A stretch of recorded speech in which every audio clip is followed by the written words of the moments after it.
So, good morning, everybody. How are you guys? Good. How many have been through the GAF Golden Pledge training before? Raise your hand. We did it outside over here. How many were part of that? Raise your hand. Keep your hands up. Right there. Carlos, were you part of the training outside? Okay, so just a couple of you guys. The rest of you guys have not seen this. I've met a few of you, but I haven't met all of you. My name is Steve Ratterman. I am your GAF Territory Manager or your GAF Rep. Give you guys an idea of my background. I started roofing back in the mid-90s over in Central Oregon. Roofed over there for 16 years, had my own company for part of that. In 2011, I decided to shut it down, given the great economy that we were in, and go to work and actually make some money. So I went to work for distribution out of Portland, and I sold for distribution out of Portland for 4 years before I took this position in 2015. So I have the lovely opportunity of standing where you guys have stood, done what you guys have done, and had a chance to see what that's like. So trainings are always challenging and tough because you guys would rather be outside, and I get it. You guys would rather be on a roof, you guys would rather be working. So I've put this training together, we at GF put this training together as a hands-on training. It's not going to be me putting it together, it's going to be you guys putting it together. And what I'm going to try to do is put up some of the guys who have been here for a while, who have been through this program, with some of you guys who have not been a part of it. And we'll just partner each other up and we'll do it. We're going to work on both roofs at the same time, doing the same thing till we get to a point where we get into some of the details. But the big piece of the GF Golden Pledge, anybody know what the Golden Pledge warranty is that isn't named Sean or Greg? That's good. It's good. I'm glad that you guys don't know, because now we can kind of talk about it. There's a distinct difference as a master league contractor that you guys are, the Renaissance Roofing is, compared to everyone else out there that's not. And what that piece is it has this tremendous value to your company and security to your company along with the homeowner. So tremendous value there. So what we're looking at with the Golden Pledge, it's an extended warranty. I've already walked out of frame. It's an extended warranty is what this is. And what that means is that we cover, when Sean sells a Golden Pledge warranty to a homeowner, we cover everything that has a GF label on there for 50 years. And it's not today's value of that product, it's whatever year that product happens to fail. If it does, we have full value that we pay for back to the homeowner on the material. So an entire re-roof gets taken care of. The other piece to that is the workmanship. Anybody know the difference between workmanship and labor? Greg? The difference between workmanship and labor? Yeah. Well, workmanship is the craftsmanship in which you put it on. That's right. And the labor is the actual cost of that. That's correct. So when you go install a roof, that's the labor. How you installed that roof is the workmanship. If you guys lay down just a regular old Timberline HD shingle, we cover your workmanship for 25 years. We ask you to cover it for the first 2, and then we pick it up for the remaining 23. Which means if you guys do something wrong, you have a bad day, do something around a chimney, a pipe, and it leaks in year 3, we'll pay you to fix that. That's amazing. If you guys put a designer shingle down, or one of the big premium shingles like a Glenwood or something like that, we cover you for 30 years. So you have the material covered against the manufacturer's defect for 50 years, all GAF products on there, and you have the workmanship covered from either 25 or 30 years. So in other words, every Golden Pledge roof that this company does, this company after the second year, after day 1 of year 3, has no liability in that roof. That's amazing. So you are a roofing company with no liability. And for those of us who have roofed for a long time, liability is the #1 thing that kills a roofing company. Agreed? I mean, you get guys out there, it doesn't take much to create a roof leak, right? I mean, you guys who have done this for a long time know that if you get guys who just aren't careful about what they're doing, and roofs leak every single year, that's a problem, especially if you do have multiples of them. Okay, so let's get into what do we need out of this roof. And I'm going to move out of frame. I just have to, because I got to draw. All right. So what are some of the things for a Golden Pledge re-roof that have to take place? Anybody know? You want to stab? What do we start with? Okay. We got to tear off the old roof, right? We cannot install a Golden Pledge over the top of an existing roof. Why?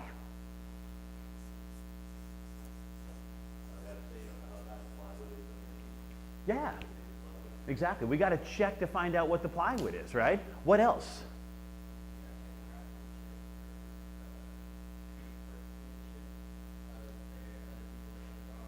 Okay, yeah.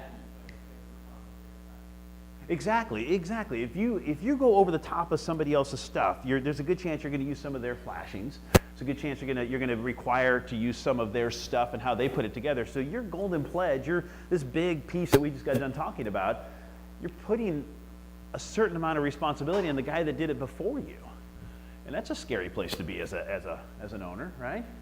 Anything else? Any other reason why we'd want to tear the roof off? What do you mean by that, Sean? You're right, yeah. What do you mean? Well, you don't want to put a roof over an old roof.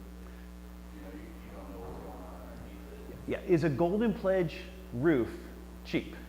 No. So you're about to put this really expensive thing that they're paying for over the top of an existing thing. How does that look? Any of you guys seen 2 layers?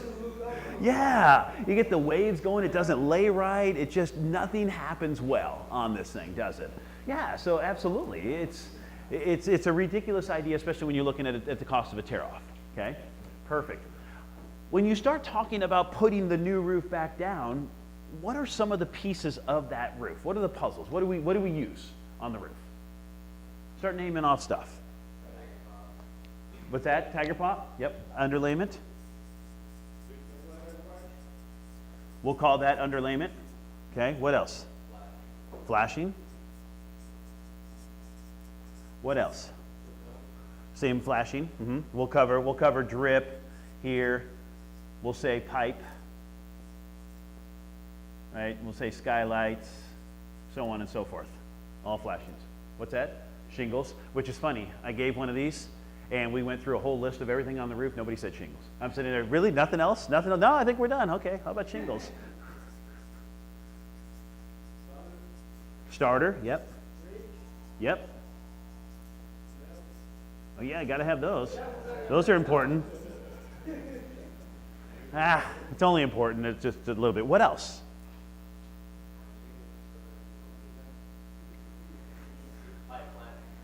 Got that here. Venting, right? Nice. Vents. Anything else?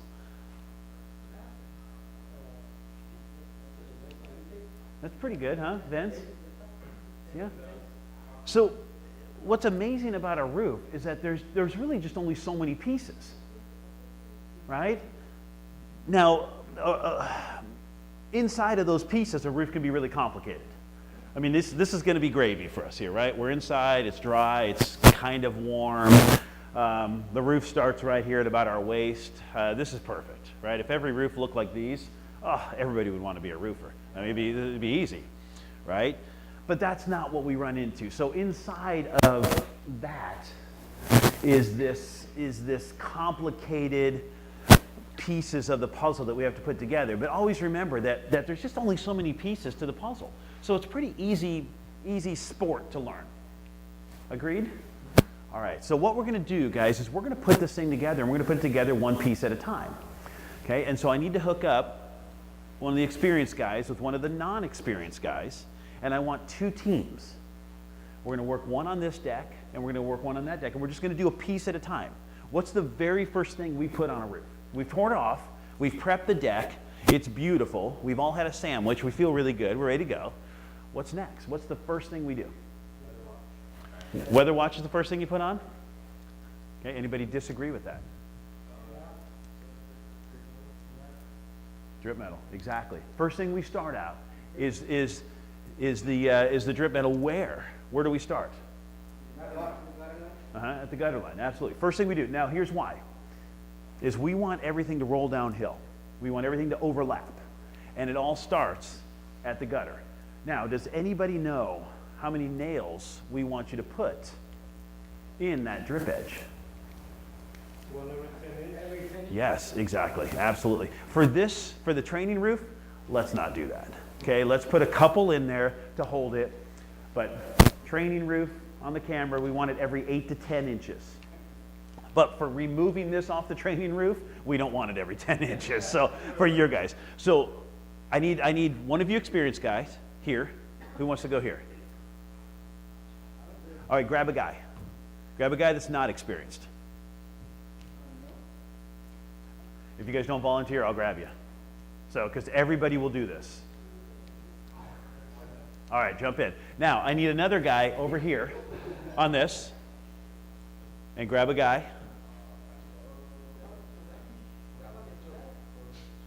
All right, grab your drip edge. Grab your tools. Yep, exactly. You send the new guy. So send the guy that's less experienced to go get it.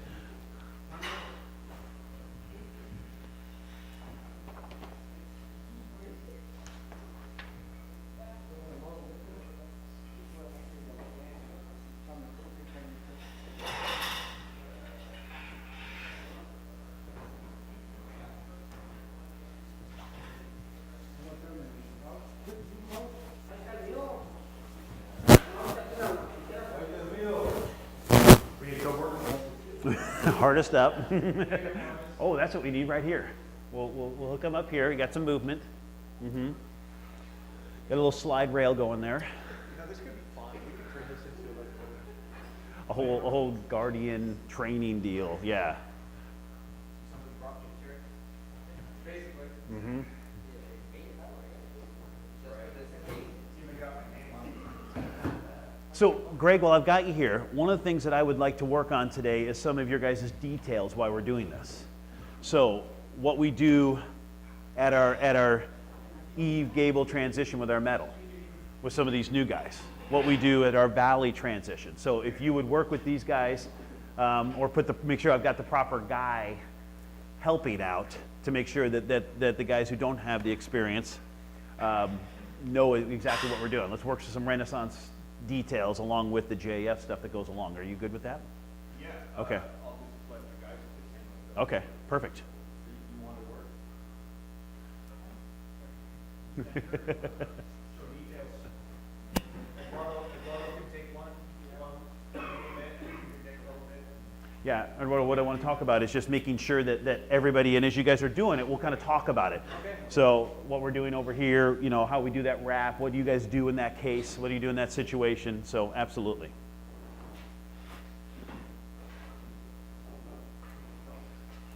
Are you guys putting this on now? Yep. Yeah.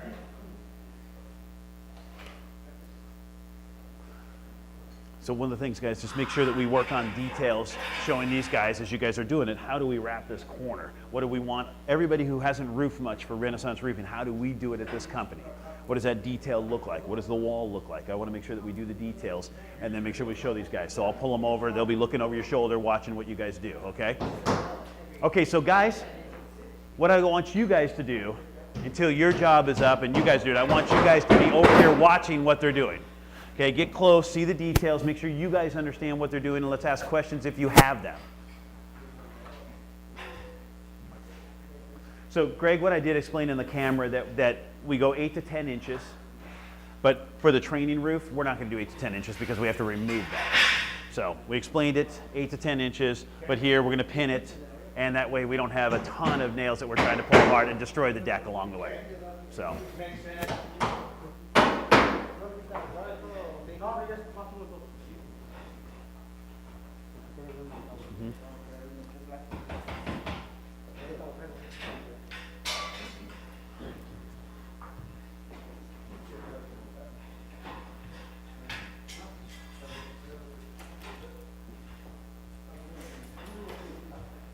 I don't know if they've ever roofed this particular detail from the bank. They're usually up on the roof. Exactly, I know. Well, that's what we kind of talked about. We talked about that in the beginning about the fact that this is kind of strange. I mean, we've got a waist high roof. It's almost like It is. Yeah, yeah, it's almost like you got to get up there and get over.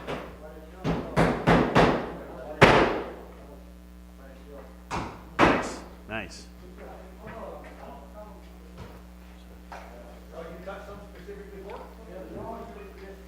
Are you going along the edge with this here? Yes. Not yet, not yet, not yet. Let's wait. Yeah, well, let's wait. That'll be the next step. Okay. So let's, do we have enough to finish that out? Okay, let's finish that out. Don't jump the gun on the ice and water yet. Not yet. No ice and water. Not yet. No leak barrier. Not yet. That's the next step. We'll walk through that one step at a time. the machine is trying to go. He's got it upside down. See if he notices. Don't say anything. Not allowed to say anything. Oh no, he's just cutting it. Okay, good. I had a guy put it upside down in my training, and I let him do it. By the way, 100% let him do it. I did.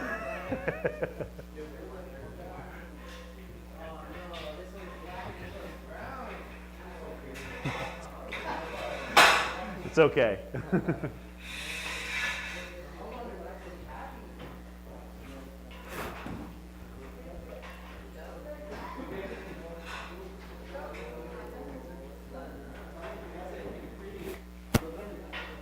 Not yet. Not yet.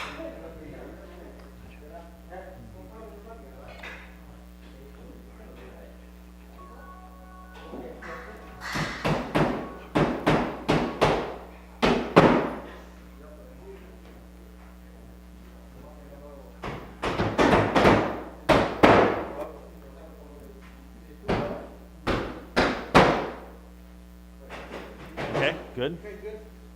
Good? All right, back you guys back that way again. All right, great job. So step one is really simple, isn't it? I mean, you're just putting drip edge down is all you do. Now everybody, the reason I talk about the Renaissance way versus somebody else is because every company that I've given this training to has their own details. At GAF, we want it here, and we want it to be done as best as you guys can, but we really don't have a specific way outside of NRCA codes and regulations that we ask you to do it. So you're allowed to vary what you do here. Some guys wrap this. We'll do a small wrap and bring this down. Some guys don't. Some guys wrap the other way. It's okay, either way. Whatever you guys do, it's okay. The idea is that we need to have it. We love the 3 inches on the deck, having something big on there that either your tiger paw or your leak barrier can stick to, and that's what we're after. It all starts right here. Now, once again, how many nails do we want in here? 8. Yeah, 8 to 10 inches. Not doing it on the deck here because it starts to destroy decks after a while when you do it that way. I love that hip wrap. That, to me, my roofing brain loves that piece here. So, everybody good with this so far? All right, good. So what's the next step? The weather watch, exactly. So we've got our drip edge here, right, on our eaves at least. So we're good there. I need 2 more sets of teams to do weather watch over there and weather watch on here. So 4 new guys, different guys. Come on down. Now, do you guys cap nail your leak barrier, or do you hammer tacker it? We use plastic caps. Plastic caps? Perfect. All right. Just so you guys are aware, from JF's perspective, you can do either with weather watch. And the reason for it is because it's a gasket material, right? I mean, this thing, you can make a bowl out of it, stick nails in it, and fill that bowl up with water, and it'll hold water. So it definitely handles itself really well. We're using half sheets here. The guys were nice enough to cut these in half because the deck is small, and if we used a full sheet, we would eventually just cover the whole thing. So we're using half sheets, so use your imagination.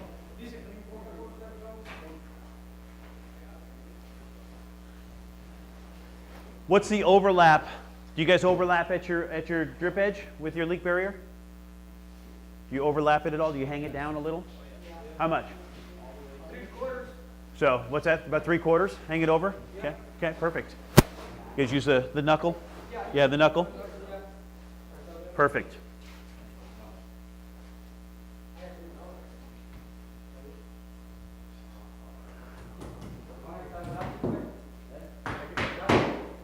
And once again, don't overdo it with the nails.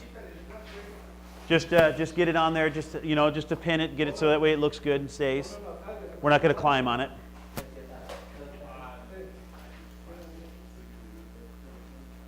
I should be okay. It'll be cold.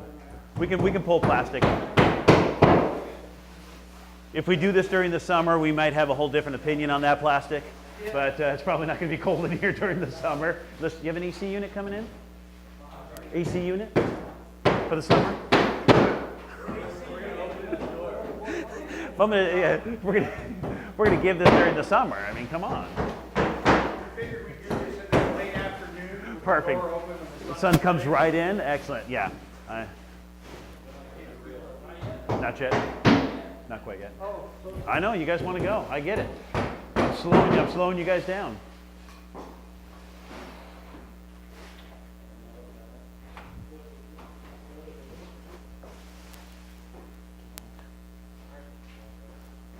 I think we're missing a small piece. Missing a small piece. Yep. They thought they had it. Right under here. Oh, that's your valley. Never mind. They'll make one really fast. Okay, for you guys, let's see. You know why these guys are putting this up? I want to kind of go through and get to know some of you guys. So when I point to you guys, tell me who you are and how long you've been in the roofing world. My name is Luis, and I've been roofing for almost 1 year. For 1 year? Okay, almost 1 year?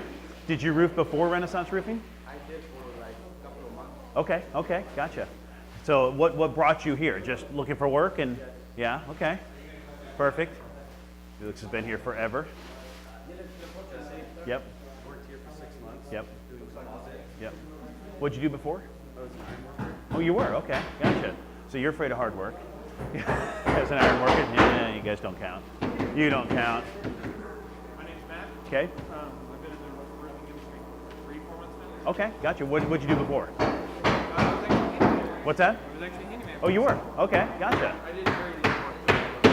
Okay, so kind of a new experience for you? Yeah. Yep, okay, Most people were calling me because I had to pick up and I could haul driveway rock to their driveway. gotcha.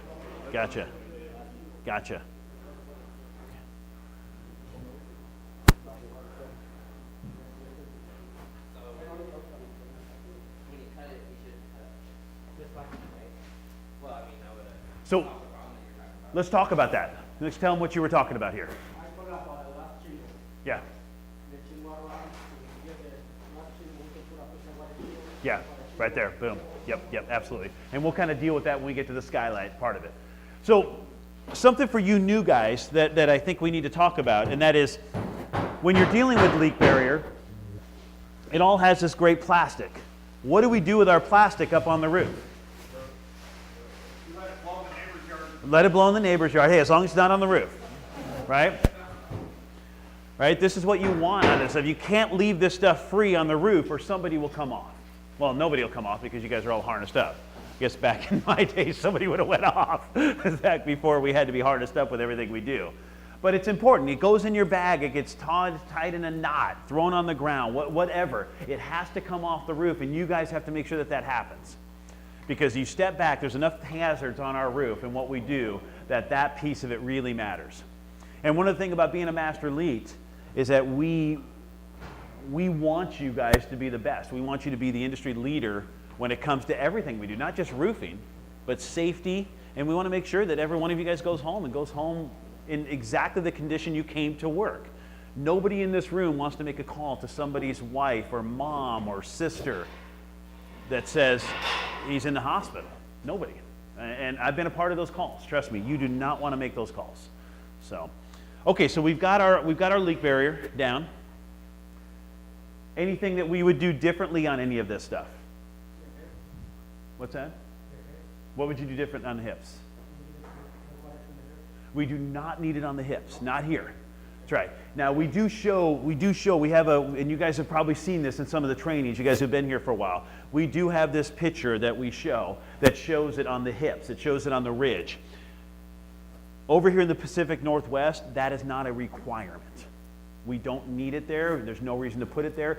It's actually something that's set more for Miami, Hurricane-Dade County. So the big hurricane areas, they require those types of pieces on there. We don't need those over here. When we talk about them being at the eave, we talk about them being in the valley, around some of the other pieces that we'll get into, that's where we require them. So, but we're okay over here. You guys like this? Feels good? Yeah? What about this side? Feel good? No. Need one more piece. We'll get to that. We'll get to that here in just a minute. I'm going to pitch that as part of the box and everything else that we do. The only thing that I would change here, guys, is I would, this is a training roof. We pre-cut some of this stuff, is that we need to run this through further. So whenever we talk about running anything through a valley, we're always talking about the short end. The short end is always the top. in roofing, right? Because this guy here means nothing. It's all about this guy. This is your short end. And we want that short end a good 8 to 12 inches through that valley. Just that nice weave that's through that piece that's there. So I know we pre-cut them. If you guys were rolling this out on the roof, I would want to see that up here on both sides. So you have that nice boom, nice big weave that's nice and covered all the way through. You know, we don't get a lot of ice and snow here, obviously. If this was in Central Oregon, this would be a problem. So over in Bend, potentially even Klamath Falls, because the ice and snow that these guys get there is pretty tremendous, and this is nothing. These guys would do 2 courses all the way up and through. So okay, so get that. The other piece with this is because we have this extra material here, and then we're going to come down this way, is we have to make sure that this is tight, right? For those of you guys who have fixed bridging, which is what we call that, meaning it's not tight and square into there, just make sure that your valleys are nice and tight in here, because everything starts here. If this is bridging, your shingles will bridge, your valley, everything. You guys use valley metal, don't you? For everything you do? So you can get away with it a little bit more. Guys who don't, this becomes a problem. So just be aware. Just be aware of that. But you do want to make sure that this is nice and tight down here. And these guys did a good job. It's nice and tight there. So that would be the only thing that I would want to correct, is that we need a bigger weave through that valley. Okay? The next piece. What's the next piece that we have to put down on this roof? Louder? Yeah, we got to, not the gable. Don't need it on the gable. In the valley. Exactly. We need it in the valley on here. And let's go ahead and get a couple of guys to put that down, and then we'll talk over here on what we're going to do on this side over here. Who wants to do this? Who hasn't done anything yet? Oh, you got your bags on. You might as well come on in. Come on in. Yeah.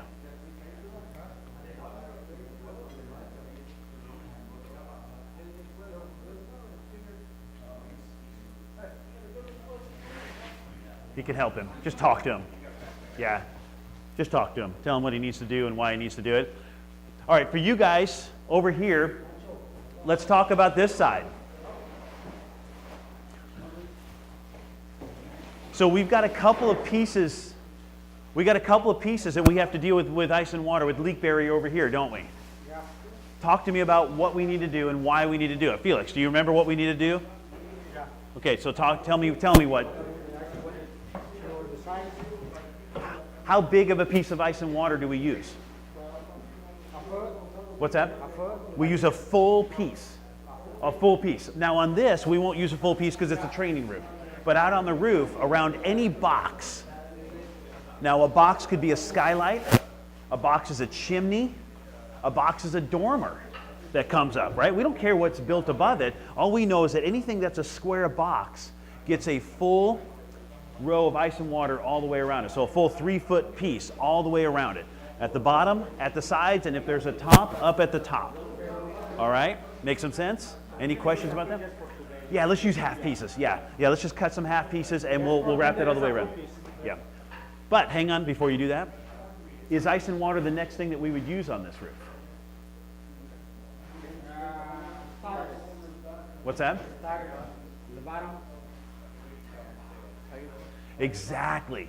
That's right. So the next piece on this roof is actually going to be our tiger paw, isn't it?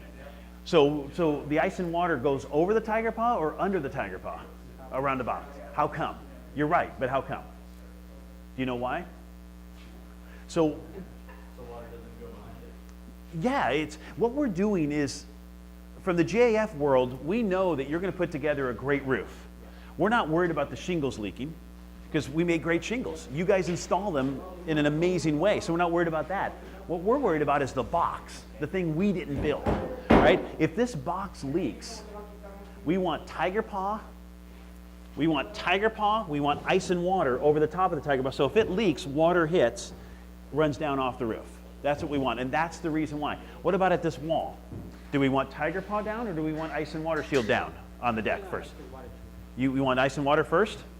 Anybody disagree with that? Tiger paw. It's the same idea.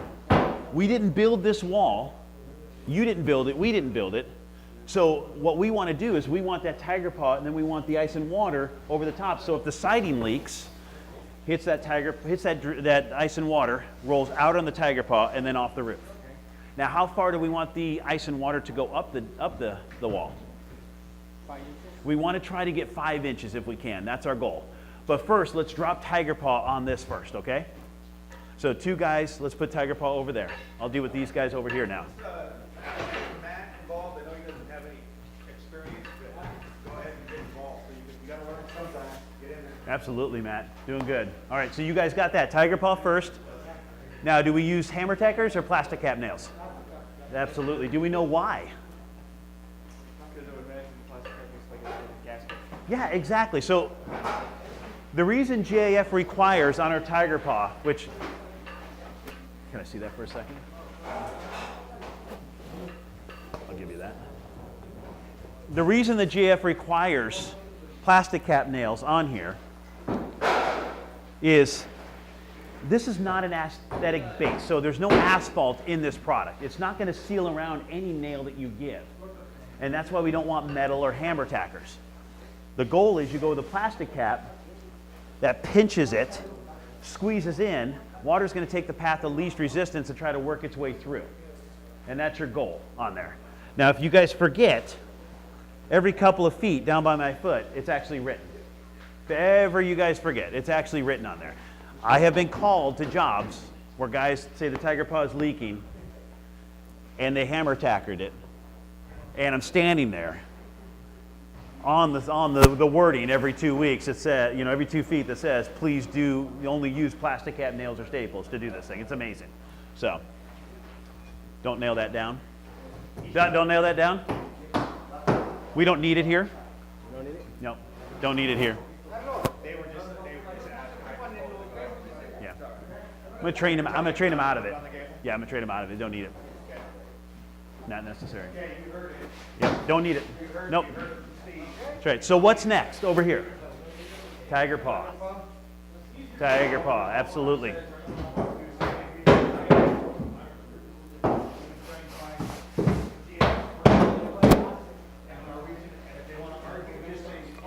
Were you at the training? Yep, don't need it here. Go ahead.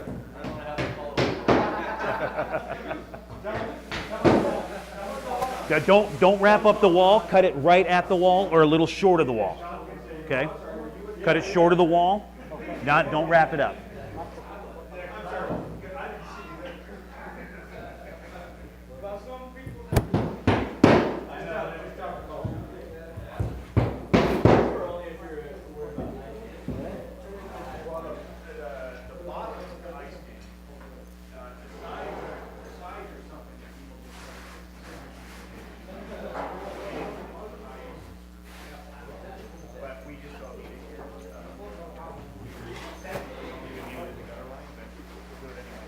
Do you want to get involved in any of this? I feel like I am involved. Okay. Let me know. I don't want. Let me know. I mean, 'cause I'm not going to be actually installing it, so I feel like Okay. I'm just in there. Okay, let me know. Throw you in. Yeah. And then just make sure when you guys cut around the box, don't wrap up. Cut it a little short. Okay. Yeah, just make sure this isn't here. That needs to go away. Just keep it a little bit short.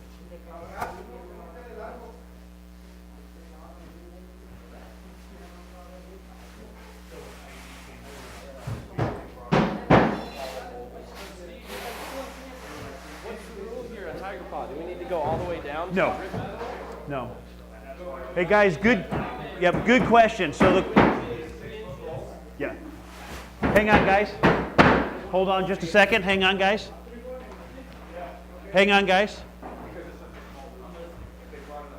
So good question. The question was, what's the rule with the ice and water? Do we have to cover it with the Tiger Paw or not? And we do not. The ice and water, the leak barrier is its own underlayment in itself. Okay, it can sit out in the sun for a while. If you're going to sit out for a long period of time, multiple months, cover it. Doesn't have that kind of longevity to it. But if it's a normal situation, the leak barrier is its own and can handle everything that you need to. So just get it the overlap, which is typically that plastic piece of about 3 to 4 inches. That's all you need. The reason we're covering it here, training roof, it fits. Imagination, right? Yeah, that's the beauty of the training roof. So.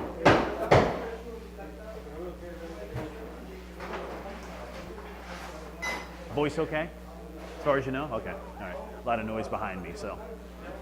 Okay.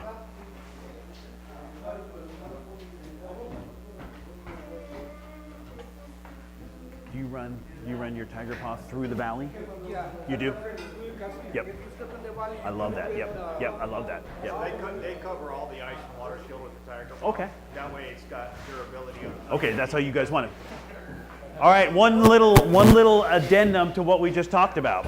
At Renaissance Roofing, you guys cover the leak barrier. You cover the ice and water. And the reason you guys do it is for walkability purposes. The Tiger Paw is better to walk on than that. We don't require it, but it's something you guys do as a company. So, It adds durability under your feet, Yep. so you're not going to wear out the ice and water shield. Yep. If you start twisting your feet in the sun, Yeah. it'll move, but it'll also tear. Yeah. And the Tiger Paw won't tear. So just cover everything with Tiger Paw. Add a layer of protection, and it's more durable. Perfect. I know I sleep better at night. Oh, I'm not kidding you. yeah. We used to use felt. Yeah. I used to worry when it rained at night because I know how easy it is. Once we started using the synthetic underlayments, Yep. you just don't need to worry about this. Yeah, exactly. When I switched over to Tiger Paw with my company, that's what we started doing, was covering our ice and water. Because over in Central Oregon, you'll have 2 rows of that stuff. You'll have easy 6+ feet, plus 6+ feet out of the valleys, plus a good course all the way around, all pipes, flashings, and everything else. I mean, when you're done with small roofs, you've got these little spots that aren't covered, and it's 100 degrees up on that roof, 110, 120, and then the guys will stand there on a 612, and you just be like, just sliding back down and through it. It's miserable, and then it's stuck to your shoes, and Cold and rain. yeah. It's just Then you have the granules. Exactly. Agreed. So I'm just letting them go for a while. I want to see what they do here, which is kind of fun. It's a little chaotic, but it's kind of fun to see. And then we'll pull them back, and then we'll change. They used that little piece over there, and it's not quite big enough, so now they got to cut more to get it to fit and make it work out. True roofing, right there. Right? No, it's not big enough. Just cut another piece. So we should cover nail pattern on this? 'Cause We will. obvious- Yeah, we will. Yeah. I'm going to let them go. Like I said, let them go for a while. There's a few things we have to clean up and change. Yeah, I know. But we let them go. It's easier than trying to do it while we're doing it. If we're dealing just one roof, we can stop and deal it. But because of the multiple roofs going on, I think it's easier to just go and then we'll stop.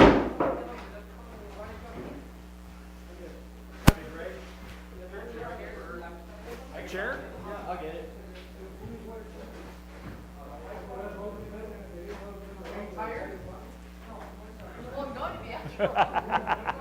Yeah, you don't have the chance to walk around.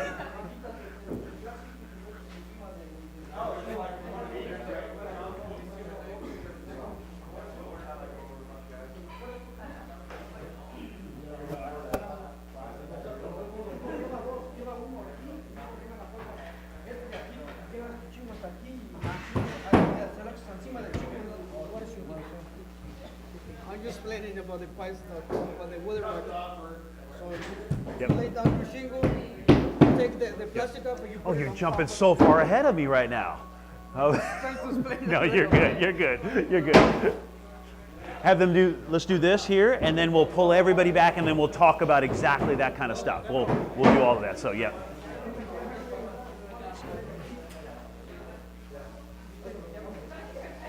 So I'm going to ask you what one of the selling features are of Tiger Paw, and you're going to answer me with the fact that it doesn't wrinkle up like felt. Right. Okay. And that's important when we talk about that, because these guys have to know that that's one of the features that we talk about when it comes to against felt. that's something And we I need to tell make the sure it's oh, you do perfect. I'd say I'm going to ask you that in front of all these guys, so you can answer it, because they have to understand that you can't put it down wrinkly if that's one of the selling features. Yeah, exactly. And that's why you and I, anything that you see that we're doing that you're running into sales-wise, and you don't see something that feels like it's mirroring that, let me know and we'll talk about that, okay? Because this is huge having you here to know that when you get done selling unicorns and rainbows, that these guys are actually installing unicorns and rainbows. Yeah. That's so important to what we do, right? Especially the customers stand back and watch. Absolutely. So this is. And I've already educated them. I don't get sales guys in these trainings very often. I try to draw them in as much as I can. So having you here, please don't be shy about, even if you just want to whisper it, like we just did, and talk about it, and I'll draw it out of these guys and we'll talk about it. So, okay, anything you see, perfect. whole metal thing? Welcome to the iron worker. So yeah, I'll do it. if I could give you a little Boston accent, that'd be even perfect. So yeah. Hey, oh, what's going on? Bada bing.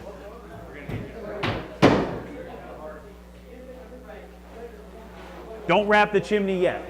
Not yet, not yet. One step at a time. One step at a time. Yep, we'll wait.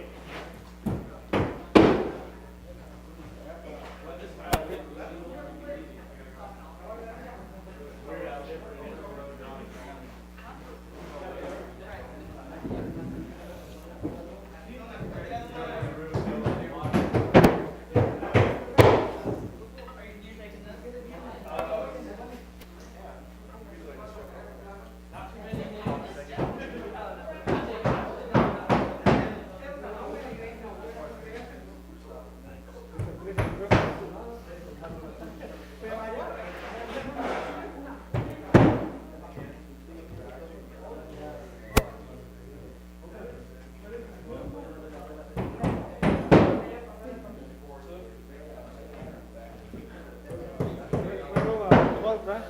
12 and 24. Yeah, yeah, we'll talk about that exactly. If you're gonna leave it out, if you're gonna cover it right away, I don't care how many nails you put enough to be safe, right? So you don't fall off the roof and it doesn't come with you. So, but if it's gonna sit out for a couple of days and it's gonna be windy, then the nail part and we're about to talk about is important, right? But if you're gonna shingle, just put enough in it to hold it so you're safe. Absolutely, and we'll talk about that. As soon as these guys get done over here, we'll break everything down and kind of talk about how everybody's doing. Okay, you mentioned Lo quería así ya. You want it like this. You can put it up here. We don't necessarily, but you guys want it like that. You guys cover the ice and water. Yeah, Yes. sometimes we do it like that. Sometimes just like that, to where you just got to set. That's fine. Yeah. All we want is we want a 3-inch overlap. This 3-inch overlap over the ice and water. Yeah, exactly. This right here. That's what we want. If you do more than that, that's okay. Yeah, it's okay. we do it like this. Because this is good to walk on. Yeah, absolutely. Yeah. Yeah, because when it's hot, I roofed over in Bend. We would get 100 degrees, and you couldn't walk on this stuff. So that's what we started doing. We started covering our tiger paw. Yeah, you can't walk, and it's slippery, and it gets on your shoes, and then you try to walk on this, and now this is slippery. So yeah, absolutely. Si así está bien, nomás lo proteges para caminar tú. Acá está bien, acá está frío. Pero no es necesario, pues, así es mejor, para no caminar.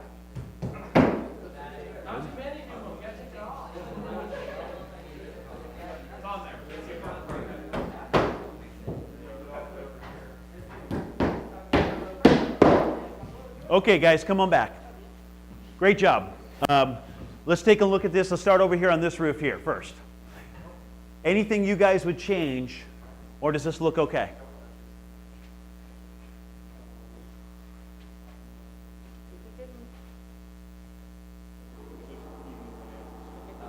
Nothing? Looks good. It looks okay to me, yeah. Yeah, it looks good to me. They've got we want a little bit of space. We want a little bit of space from your tiger paw to your box. It's okay, that's what we want. What we don't want is we don't want that tiger paw wrapping up the edge, right? We can't have that. That has to go away. So it can be really tight, or you can leave a little space, and that's okay too. That's perfect. Got the same thing on the wall. Got a little bit of space just up to the wall. Same at the roof to wall. Same at the side wall over here. A little clean up there, but that's not a big deal. You're okay. Yeah, this looks good. Little overlap. Let's turn around and look at this. Looks beautiful. Well, of course it does. So this looks good. When this was first laid down, these were wrapped up, but somebody came back and cleaned them up. I saw that, so that's good. Once again, same deal with the box. Doesn't matter whether it's a box, whether it's a wall, chimney, skylight, it's all the same, right? It's all the same idea of wrapping with leak barrier and ice and water. And it all goes over our tiger paw. So we need our tiger paw just to come to the wall or be a little short. We just can't wrap up the wall. Nothing wrapping here, nothing wrapping here. This would be the only thing that I would clean up here, right? We've got to clean that up because of the same idea. And you guys can leave 2 or 3 inches around that pipe. It doesn't have to be, your tiger paw doesn't have to be tight. You can be 2 or 3 inches around it, and that's okay, away from it, that's fine.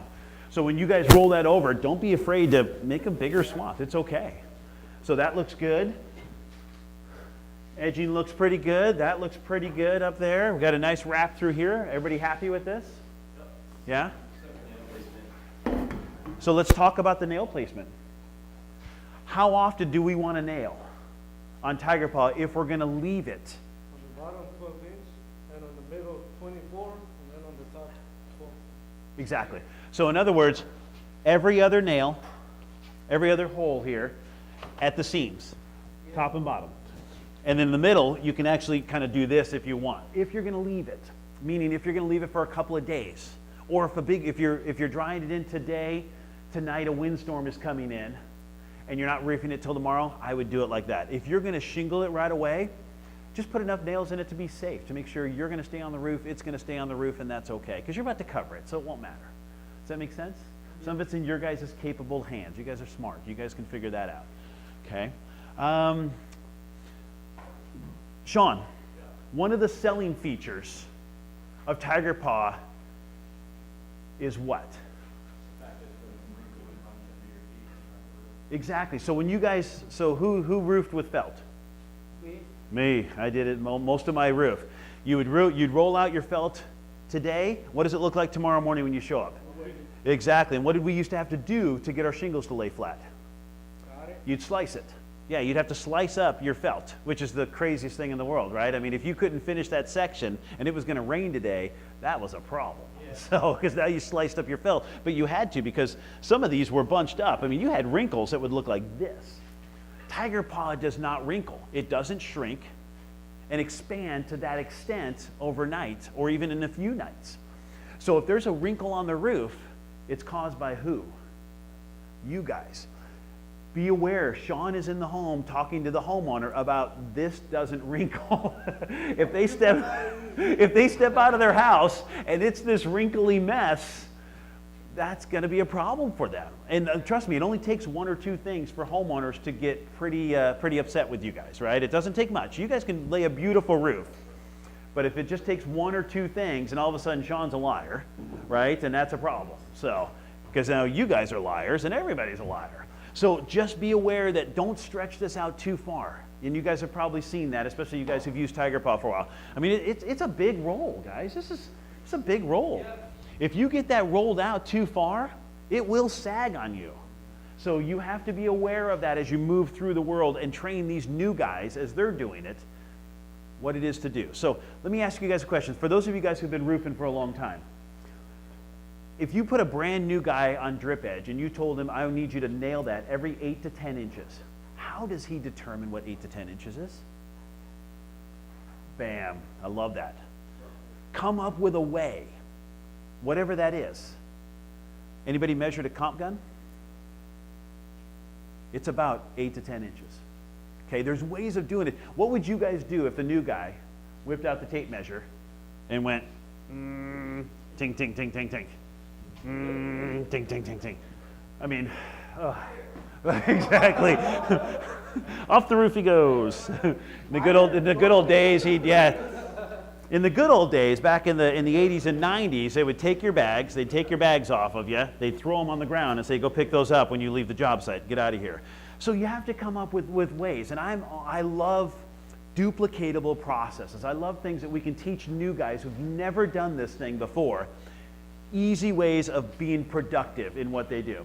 So I'm an old tile guy. I laid a lot of tile. From my thumb to my middle finger is 8 inches, almost exactly. So that would be one that I would be doing until I got used to it, right? Easy. The other one is like a comp gun. There might be, there might be one of your knives that you have is a little longer. There's lots of ways. So just come up with those ways for these guys to do it. All right. The other thing, I've seen a few of you newer guys struggle with the Tiger Paw. What do you need in your knife to cut Tiger Paw? A really sharp blade. Can you use the same knife you're cutting shingles with to cut your Tiger Paw?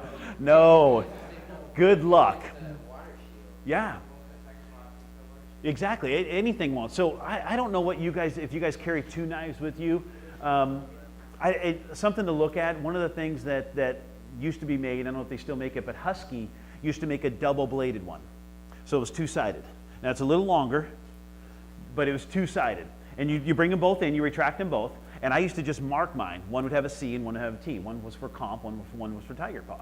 And I would just flip it over. That way I was only using the tiger paw to cut the tiger paw. And then the comp was only the comp. That's something I used and I got to all my guys. And they used it. Some guys love having 2 blades and that's okay too, whatever. But make sure that you new guys, you can't cut tiger paw unless you have a sharp blade. And in case you guys haven't tried to play with tiger paw, I'll get a gift certificate to the first guy that can tear that with his hands. So I didn't say how big the gift certificate was, but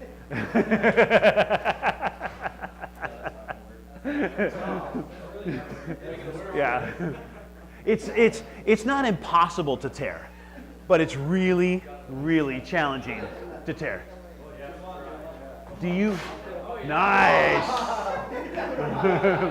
Nice. That's hard, isn't it, though? I mean, that takes a lot of work to get that to go and to start it. You've got to have a little tear to start it, then you tear it open. It's really hard to do. And that's the idea behind it. It won't tear on the roof by walking on it. It won't tear on the roof by just moving bundles around on it. That's the beauty of this thing. Okay? All right, so we've got our drip edge in along our gables, or along our eaves. We've got our leak barrier along that eave line also. We've got it in our valleys. We've got our tiger paw down now. What's our next piece to this? So something that you guys have been doing that isn't necessary, and so we can stop it today. We don't need it on the gable. We don't need it on the hips. The ice and water. Yeah, ice and water. Sorry. We don't need ice and water on the hips, on the gables, or on the ridge. We don't need it. Those 3 can go away. All right. But we're missing a little bit more drying. What else are we missing on the drying? Yeah, so let's start with the pipe, and we'll do these one at a time. We'll do these one little guys at a time. So we've got this pipe that needs to be played with. How big of a piece of leak barrier? Still tearing it. How big of a leak barrier piece do we need on this pipe? It says 24, 3. So we have a minimum of 20 by 20. But I'm going to change that a little bit in here. And I've changed it at every one that I've done. How long is a roll of ice and water? 36 inches, right? So if you take 20 inches out of 36 inches, it leaves you a ridiculous 16 inches. So guys, just cut it in half. Use an 18 by 18 piece, okay, and that's fine, or 18 by 20, and that's fine. Trust me, nobody's tearing your roof apart to make sure that you have that extra 2 inches. But you have multiple pipes. Don't waste the ice and water. That's the idea that we came up with 20 by 20, I don't know why we did that. So, or just use a full piece all the way down, which some guys do. Some guys just take 36 inches, they cut it straight down. They use the full piece and drop it in. That's okay too. You don't need to cut this 20 piece out that you end up with this little piece that's a mess. Just either use the whole thing or cut it in half and use 18 by 18. Okay, somebody cut me a piece and let's put it on here. I think that's going to be a little small. Here you go. That's for that, never mind. I think we're a little short this way.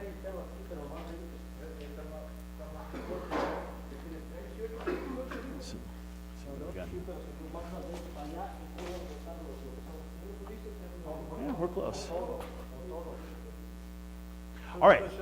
So one thing that we let's see, give me one with plastic on it though. I need some plastic so we can show what needs to happen.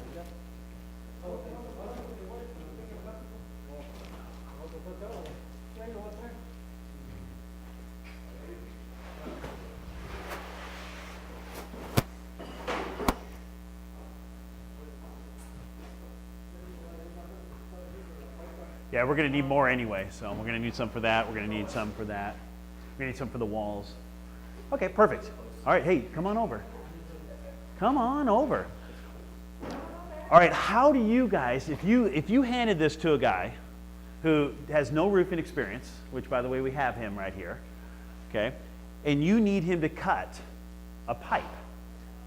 Now, do we know, anybody can explain to me why do we put the ice and water shield over the tiger paw on a pipe?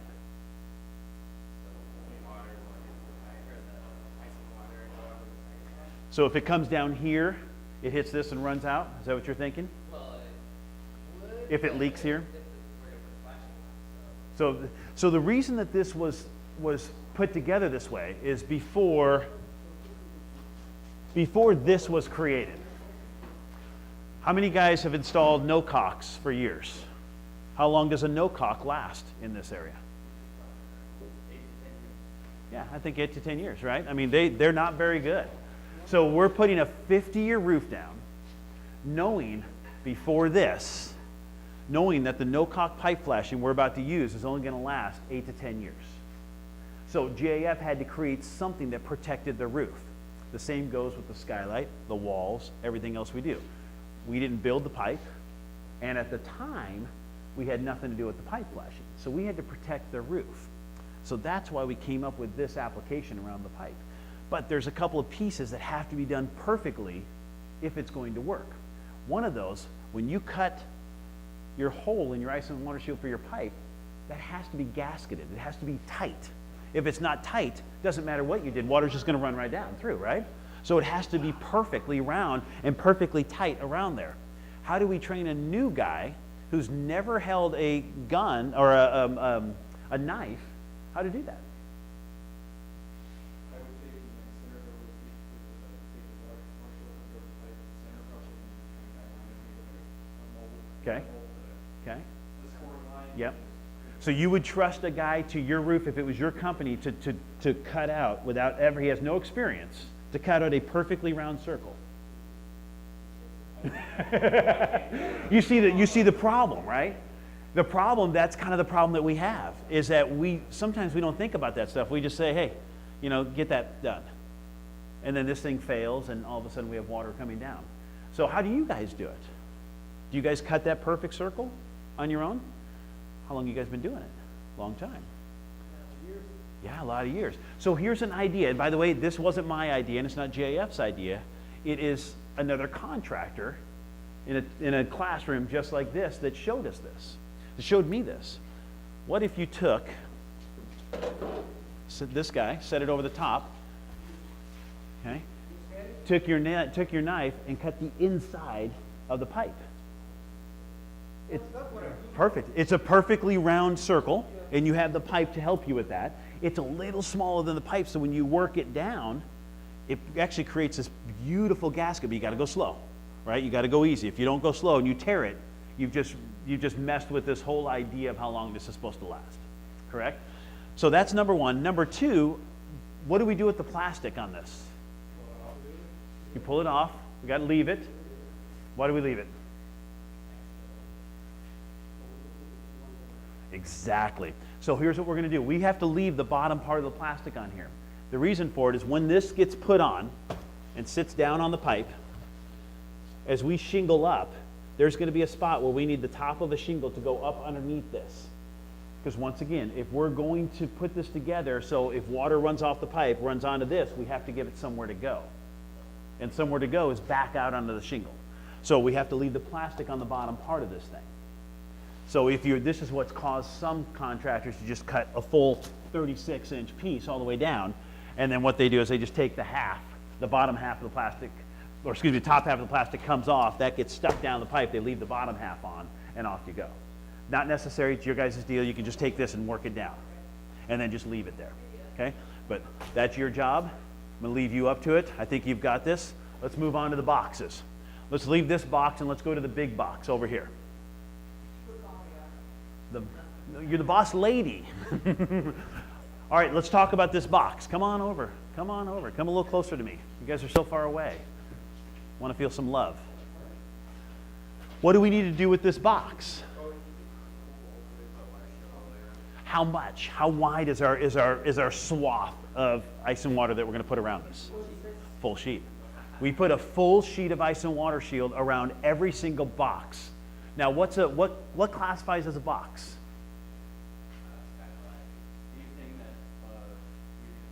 Yeah, anything that pops through. A skylight. What else? A chimney. What else? Yeah, a dormer, right? A dormer. A sidewall. A wall. All of it is part of a box. This is the same application when it comes to ice and water as this. This is the same as that. It's all the same idea in our head. We do the same exact thing there that we do here, here that we do here. And that is a full sheet of ice and water. How far do we want to wrap up that wall? 5 inches is our goal. Can we always get 5 inches? No. Not all the time. Listen, we are dealing with an existing structure. And sometimes we're stuck to getting what we can get. What we can't ever have you guys do is we can't ever have you run your ice and water, get a little lazy, and just go, I'm good, I'm done, that's fine, never mind, sorry, off we go. And here's the reason why. We have to create a distinction between the roof and the deck. So if you have a roof to wall and you have a roof deck, we want our ice and water here, 5 inches is the goal. So if it leaks up here, it runs down and out. But the other piece is we want to be able to, if something leaks, we want to be able to go to that homeowner and say, listen, we know that we're up 5 inches. So we know it's not here, but we'll tear it apart and take a look. And that way we can go back to the homeowner and say, it is definitely your siding. It's happening above our ice and water shield. That now separates the roof from the siding, and we can fix that for you. Here's the estimate. That's what we want. We want that distinction. Because if you stopped, if you came to here, how could you make that distinction? You can't. It's always an argument. That separates things. And it makes it very clear that it's not the roof, it's the siding. Let's go ahead and make that work. So if you guys want to know how hard a pipe can be sometimes, I want everybody to turn around. It is, I know, it's hard. That's what we were talking about. Hey, it's Tiger Paw, you'll stick. Turn the camera off. All right, let's get back to this. Okay, so we want a full swath. Now for here, because it's a training roof, we're going to use our imagination and we're going to cut the leak barrier in half. So let's grab some leak barrier, let's cut it in half, and let's start putting this thing together. But one piece before we do that. This one's kind of low. So for this case here, you don't really need to have a shingle underneath it. If this skylight was further up the deck, you want the same application at the roof to wall that you do with the pipe. Leave the plastic in the bottom, and a shingle would tuck up underneath the end of it. All right, wow, fancy. All right, so grab some leak barrier, a couple guys, let's cut it and let's put it in here. Ready, go.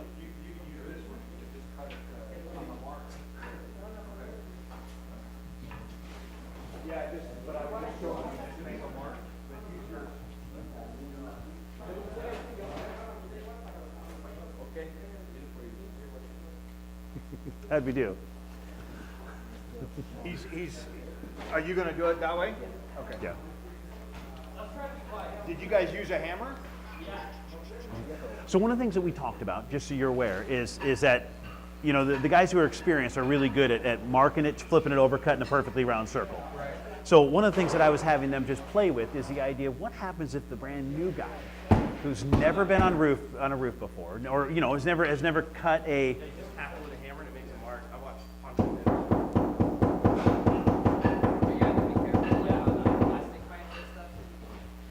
Well, you can still tap it. Yeah.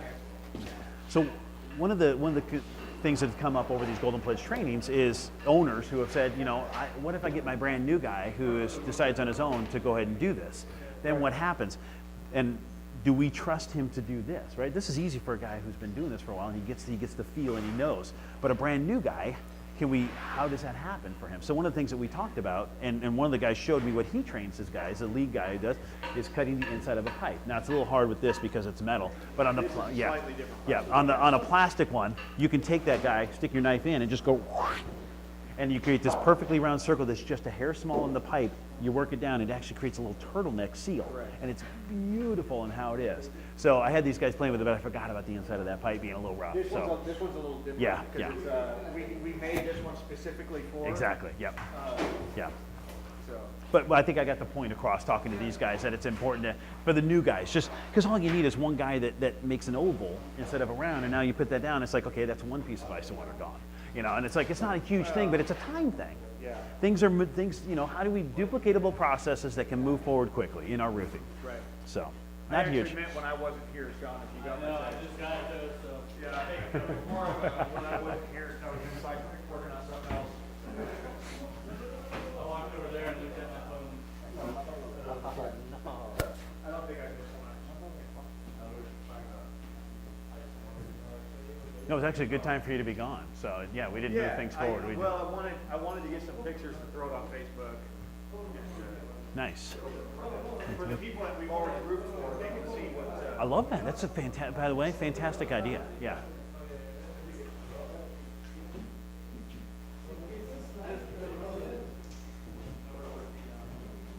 Okay? Yeah. Okay. Anything you change? Anything you want to add? Okay. Jump in if you need, okay? Okay. Okay.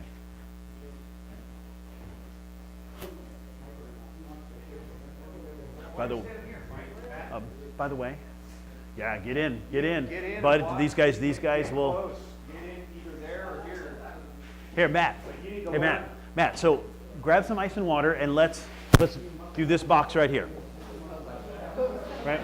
Let's wrap this box right here, bottom and sides. I don't think he's ever done it. Felix, can you work with Matt and let's wrap that box? I love this, by the way.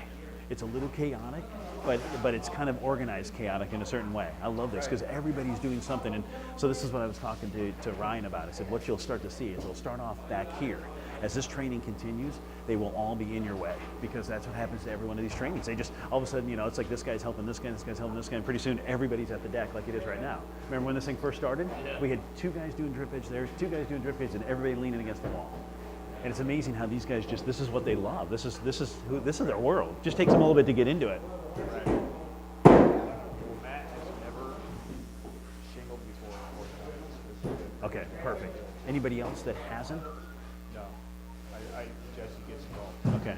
Some people need to hold. Perfect. Yeah, please grab them. And others don't. Yep. And Yep. that's why he's in charge of the program. Perfect. I love it. He just gets in, And jumps in. middle and Yep. jumps in, Yep. gets started. Yep.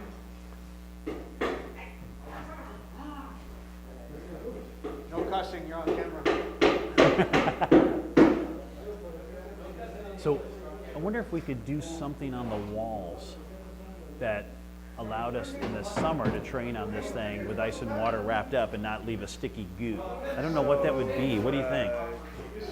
Somebody did mention that the other day about putting plywood on the walls and putting fake siding. I think, is that you?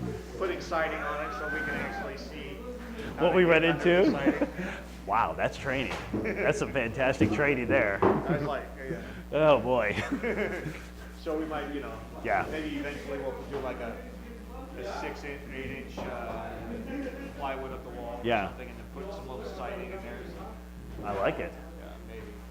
Make sure we throw those nails down real tight on that. Exactly. Tight and low. Yeah. Low enough so it goes through the old flash sheets. That's the best.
Walls.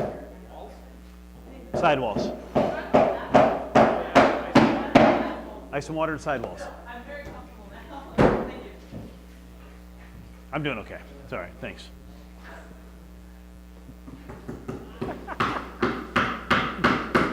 Did you get the camera crew in? I did. Yeah, good. Yeah. It's gonna be on Facebook. Good.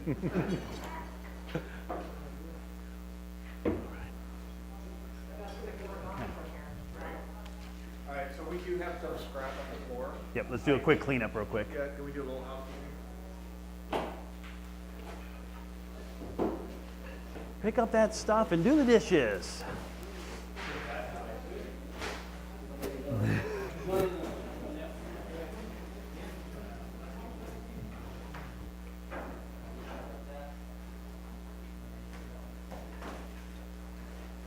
There you go. Good job, Matt. All right. Roof to wall. We need ice and water at the top. Up there. We needed it there. We need where? Up at the top. Ice and water? At the roof of the wall. All walls. You're not gonna get that up to the siding. What's that? You're never gonna get that up to the siding. Yeah, we're going to talk about that. So, You're not gonna do it. yeah. Do you guys remove your head walls? The head walls. Yeah. The roof to wall metal on a golden pledge? We remove it. Yeah. Put new in? Sometimes it Yep. depends, it depends on the situation. Yeah, we're going to talk about that. So, Okay. it's good to have that But you're not conversation. gonna So, get, even if you pull it out, you're not gonna get ice and water under the siding on that. yeah. If you pull it out, you've usually got a couple of inches. Oh, So- if the siders, if it's not old school siding where they held it tight. Exactly. It's all retro. We do what we can, right? We do what we can. We do what we can without tearing walls apart and everything else if that's not in the bid. And, that's all we ask of these guys. Just, we do what we can. This is our strive. We strive for this. But at the end of the day, whenever we're dealing with walls, we do what we can. We just do the best we can. And that's why I want them to do it, because we need to have those conversations. They have to know that they're in charge of making those decisions. And we're okay with those decisions. We give them that power to make it happen. So.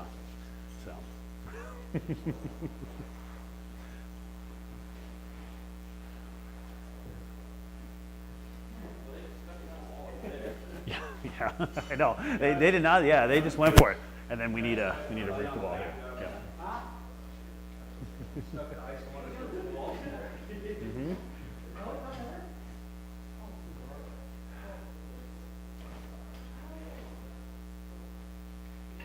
You don't know what you're talking about, Dave.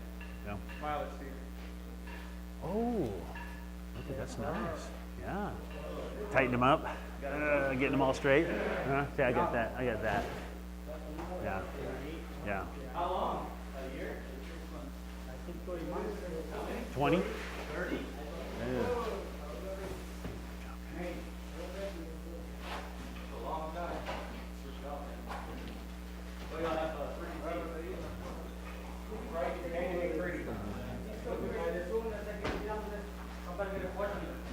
knock them all out.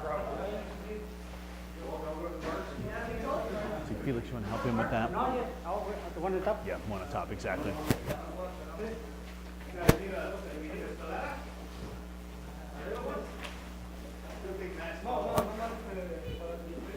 Oh, Yuma just got up in it. I love it. I love that. Right? Uh-huh. Yeah. I love that. That's the a- roof didn't fall down. I was almost going to, if we didn't have the camera, that's where I'd be giving my presentation from, is on top of there. Because it's important, because it's fun to sit up there and talk to these guys. That's where I love to give the presentation, is up on these things. So, but we have the camera, I'm not climbing up there. So. No video evidence.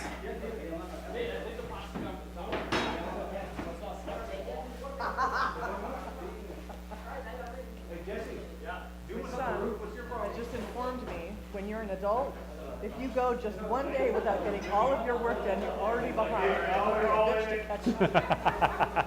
I'm okay. Matt, if you fall, you're in trouble. Actually, you're fired before you hit the ground.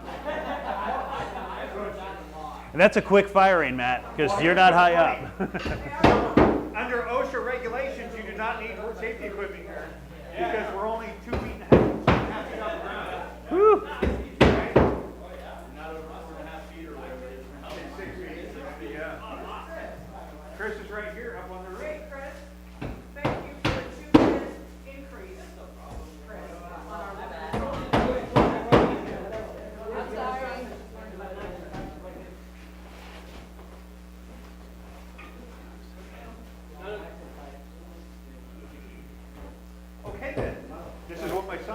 just Yeah, learned I about just Wow, wow. okay. And he said he had. He's only 20. He's only 20. He's doing good. Yeah, I built a pretty strong roof. Did you build these? Great job. Yeah, well done. They were to his specs. Well done. Yep, love it.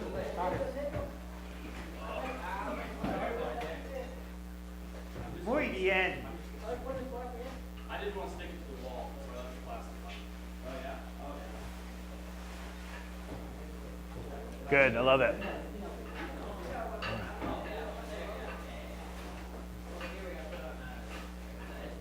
Good job.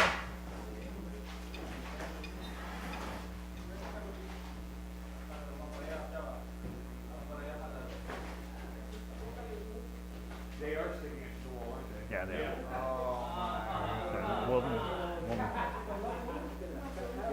think I should do it right. we'll, we'll pull it off quickly. Yeah. my. It's, the walls aren't that awesome. You can come back around. We'll probably go over the top of it, like some wood for the next time anyway. It's a good idea. We'll get some piece of plywood. It's a great idea. Just a little barrier. Yeah, that's a good idea. Just a little barrier around it's a good idea. Something to stick it on and off. You can put a piece of siding on it, just so they do have something to work around. Yeah. I mean, just like one lap. Yeah, just so they know this is what you're doing. That's a great idea. Yeah, so that they can practice getting up underneath and stuff. Yeah. Yeah. Drop a toe board on it and let them stand there and play with it. Hours on end trying to figure out how do I get this thing up underneath there.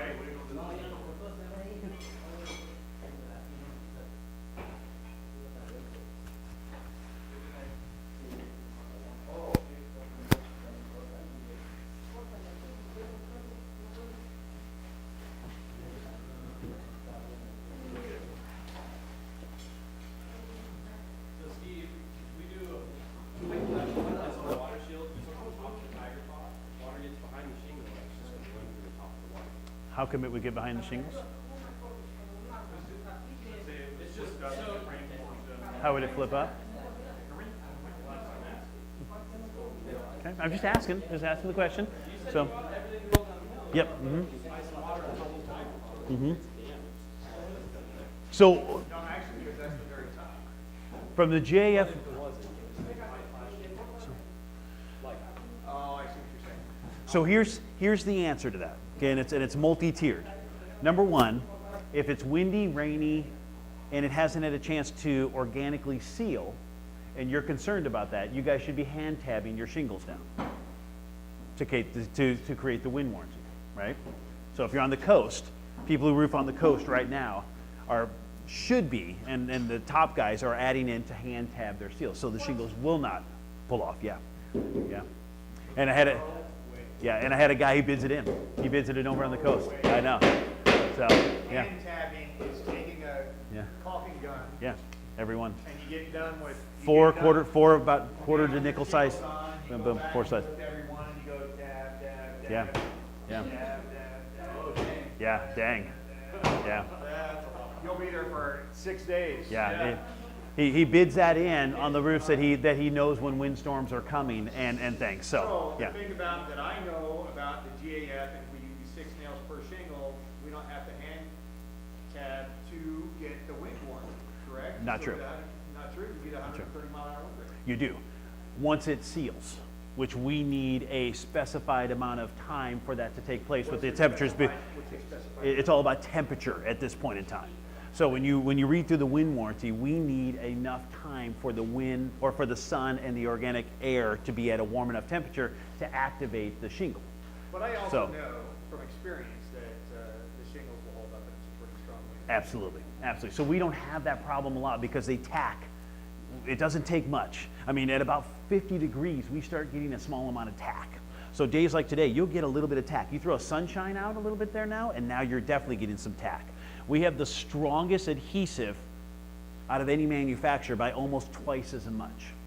It takes almost 12 pounds of pressure to remove one shingle from the other of GF roofs when they're stuck together, fully sealed. That's phenomenal. So it doesn't take much of a little bit of tack for the thing to not go anywhere.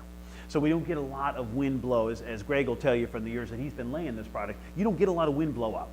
You really don't from us. So we don't see that a ton. We really don't. Secondly, it's never going to leak through the shingles, because if we did, we had a problem there anyway, right? The shingles, that's not going to happen unless you put them on a low slope thing. If the granules fall off it, that's a whole nother purpose.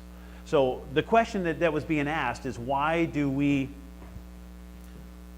stick it over the tiger paw?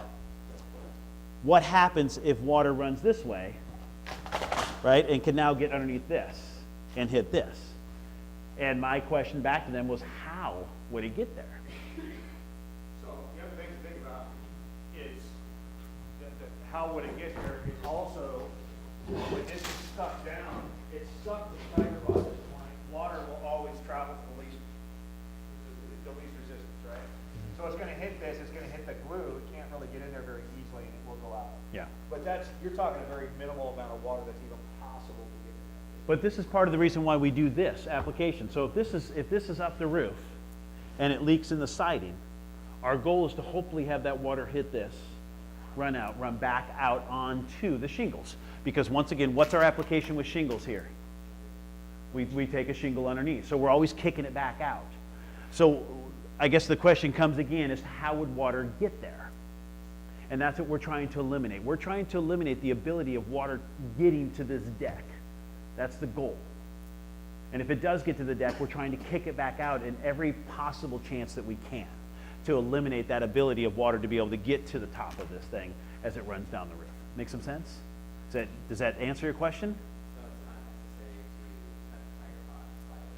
It's not once your roof is done. If you walked away at night, then yeah, you'd want something here just in case water came in tonight to make sure that doesn't get down there. Because water's just going to hit the deck and run down.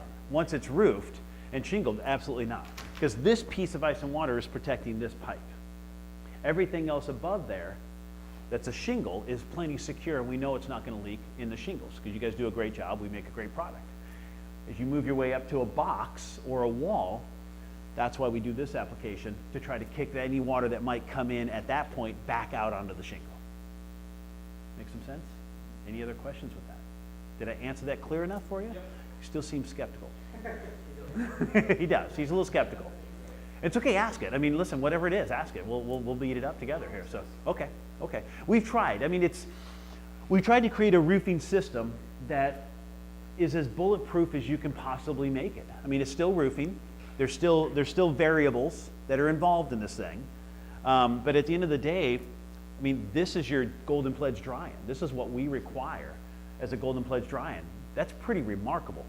When you think about how you and I started roofing back in the 90s, this. One layer of 15,000 exactly. I mean, this. Not required. We would have went by something like this and went, oh my gosh, that's a ridiculous use of product.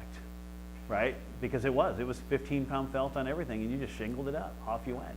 So we've tried to do what we can to eliminate as many of those variables out there, but it is roofing. And in roofing is a lot of gray. So we've tried to eliminate as much of that gray as we possibly can. So let's look at what we got. Let's come over to this one first. So we've got, obviously in the real world, we would have a full swath 3 feet all the way around this. At the bottom of this guy here, they've left the plastic on, which is perfect. So that way you could get a shingle up underneath there, peel that plastic off, go up over the top of it as normal. On the walls, fantastic, got up on the walls. Once again, on a full roof, it would be a full 36-inch course of ice and water here, full 36 course of ice and water here, full 36 course of ice and water shield here. You guys happy with this? Anything look out of the norm for you guys? Or does it look good? Looks good? Okay, done. Let's look at this guy. Same deal. It'd be a full 36-inch, trying to get up the wall as best you can. Wrap in there. We've got the deck here. The only thing I would have done differently here is I would have turned this way, since this is the longer piece here, and ran it down this way. Just because that's kind of where you're trying to get, is water running down this way if it ever got there. That's the only thing I would change, but other than that, it's fine. Got the box that's wrapped. You know, I know we use scrap pieces, but just, you know, remember in your training when you guys get out there, it's full 36 all the way around. Okay, and that's good. So Greg and I were just talking a little bit about the walls and what do we do there. So I just want to dive into that little gray area a little bit, because it's really gray. So how far do we want to wrap up the walls? 5 inches. That's the goal. That's always the goal. Can you get 5 inches? Very rarely, honestly, very rarely are you going to get 5 inches. You try to do the best you can. But when you're dealing with a roof to wall, we say in our Golden Pledge contract with you guys that your goal is to use new metal unless the existing metal is like new condition. Who decides if it's like new condition? You do. It's your choice. Yeah. You guys decide. You guys know, I mean, if Yeah. it looks rusty, replace it. If it looks good, well, it depends on what kind of hole. So it depends, we run across crap all the time, but sometimes it's got screws holding it in, you pull the screws, you turn off the roof, and then you just use the same, right? Sometimes you might add a little caulking to make sure the seals are good. But Felix, you, Chava knows, Eduardo, Carlos, the guys with the experience know what's good, what's not good. That's right. In time, you will learn. That's right. Exactly. More time. Yeah, I mean, we leave it up to you guys. You're the ones that are roofing. We made you master elite. We're not babysitting you, right? I mean, we're going to train you, and then you do what you do. Go do what you do best. I mean, listen, remember, just keep in mind, we're putting a 50-year manufacturer's defect along with a 25 or 30-year workmanship on this thing. A nasty, rusted-out piece of roof to wall is not worth keeping on the roof, right? Also makes us, if we're leaving a nasty rusty piece of roof wall there, it makes us a pretty Yeah. Yeah, you do this beautiful, like I've said a couple times, when Sean leaves the home, it's unicorns and rainbows, right? And we want when you guys to leave the home for the homeowner still think it's unicorns and rainbows. That's what we're after. So a nasty piece of roof to wall is not going to do that, or sidewall, or anything else that we might be dealing with. So just, we ask you to be the best judgment out there. If you have to remove that roof to wall, it's going to give you a couple of inches right there, because that siding is typically not blasted all the way down, typically, right? It can be, but sometimes it is, but if it's not, then usually you've got a couple inches where that's raised up, and I've got a couple of inches. If it's lap siding, maybe you can get another inch or two up underneath there. Do the best you can. That's all we ask. Do the best you can. Just go into it knowing I'm trying to get 5 inches. I need to get up that bend. I need to get something up underneath there, and do the best you can. Okay? That's what I ask. I can spend a ton of time with that. Any questions about this? Any questions that you have, Greg, about any of this at this point? Okay. All right, so this stuff is here. We are dried in. We're missing one last piece. Yes, nice. So a couple of guys that slap some edge metal on there and slap some edge metal there. And this dry and it'll be done. The rest of you guys grab these few extra pieces of ice and water, just a little bit more house cleaning, pull some stuff out of the way. Wouldn't we want to put the edge metal on before that ice and water shield up at the top? Um, Over the top of the tiger bar and under the ice and water? yeah, you probably would. I mean, Yeah, yeah. So, No. Well, I'm going to say yes. no, it would go over the top, because the whole idea of the edge metal from a GF Golden Pledge is any wind blow coming this direction. So it doesn't matter what's here. Starters over the top of that. Any wind blow coming this way would run it back out. Correct. I want to argue. Okay, I love this. So the reason why I'm saying, because if you go over the top like this. Yep. You could have something that comes here. If you go over something coming down here, because you're at the edge of the house. Sure. Yep. We don't have control over that. But if we go Yeah, like we don't have this, any control there. If we go like this, then anything that's here is going to come here. Okay. Right? I like it. Good argument. And then Done. the starters are going to help hold this down. 'cause Perfect. Starters. Convinced.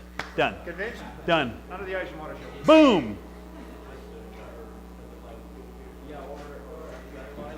Just so you know, it does go under the ice and water. So, and I knew you were going to argue with me, so I'm like, yeah, let's make that argument. Let's have some fun. Okay. Yay, I won! You won. He's still trimming it up, so he's going to go. You're going to go under that ice and water, right, Carlos? Good job, Matt. Way to jump in there. I think he's got to trim it up. And Yep. Get your anglage. Did he already do it? Yeah, he's done. They're getting it. Do you guys run that flush? Where? Just out of curiosity? Yeah, your eave, cut it flush. It's funny, I see all kinds of different stuff. I see guys that hang theirs over just like a quarter of an inch to give it a little longer. Yeah, it's funny how every company has their own little design of metal. Every employee actually has a slightly different. And you're okay with that? You don't have a renaissance? They're pretty, well, yeah, we do, but if one guy cuts it a quarter inch lead different than another guy, and some's a flush, Yeah. some guy has a little bit long, I'm not gonna complain. Yeah, absolutely. It's like, Yeah, it yeah. still works. You have that variance that you're, yeah. There's a little variance, but homeowners don't notice that. And I think it's funny. I mean, I have some guys that are just like you. They allow all that. I have other guys that this is exactly how we do it. In fact, everybody come around. We're going to practice. And they want this perfect. This is what everybody's going to do. And I think that's... Okay, guys. Got everybody? Okay. Golden Pledge drying is done. Start off with, first thing is our drip edge at the gutter edge. Then your leak barrier, tiger paw. Leak barrier over the top on your boxes, your pipes, your walls, finishing it off with the drip edge on either side. This is perfect, it's exactly what you want a Golden Pledge roof to look like. This is fantastic. Any questions about this? Any other questions, any other reasons why we did what we did? Everybody kind of understand that?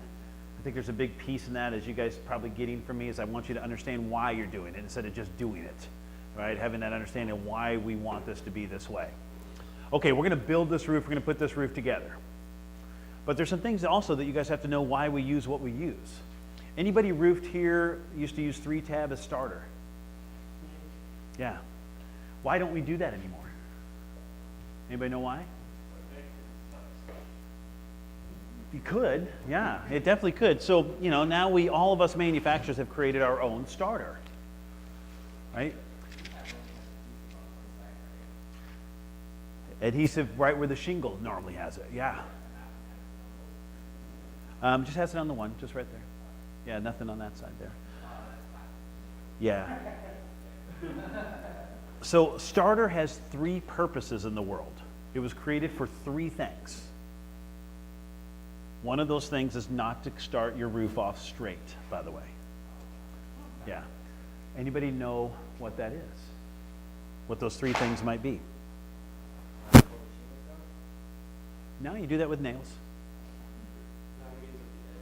At the edge. Yeah, I was hoping you'd be a little specific. Yeah, yeah, yeah, yeah, exactly. One of them is the wind warranty. The same, can somebody grab me a shingle or a couple of them?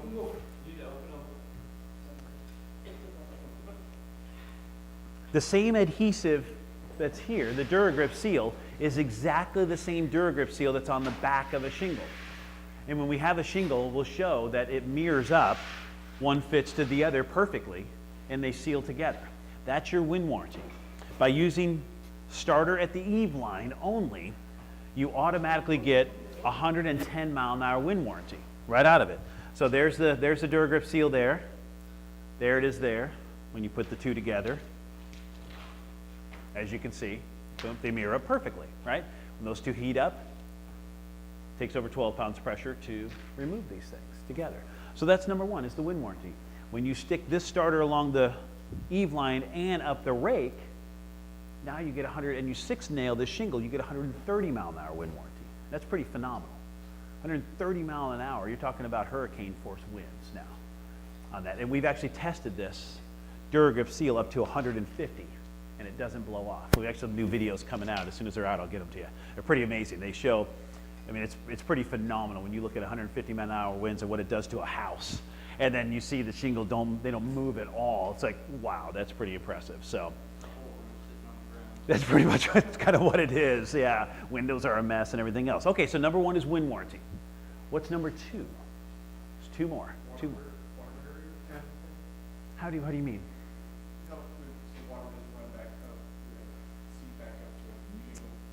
No, it's not one of those. Okay, I get what you're saying.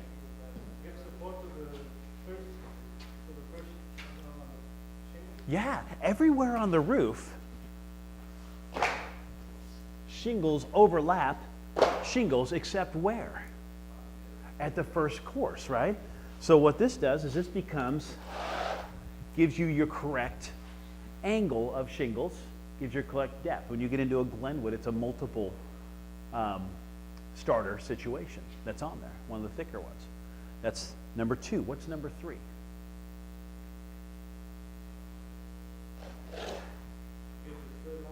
What's that? No straight lines. It's not there for straight lines, not one of them.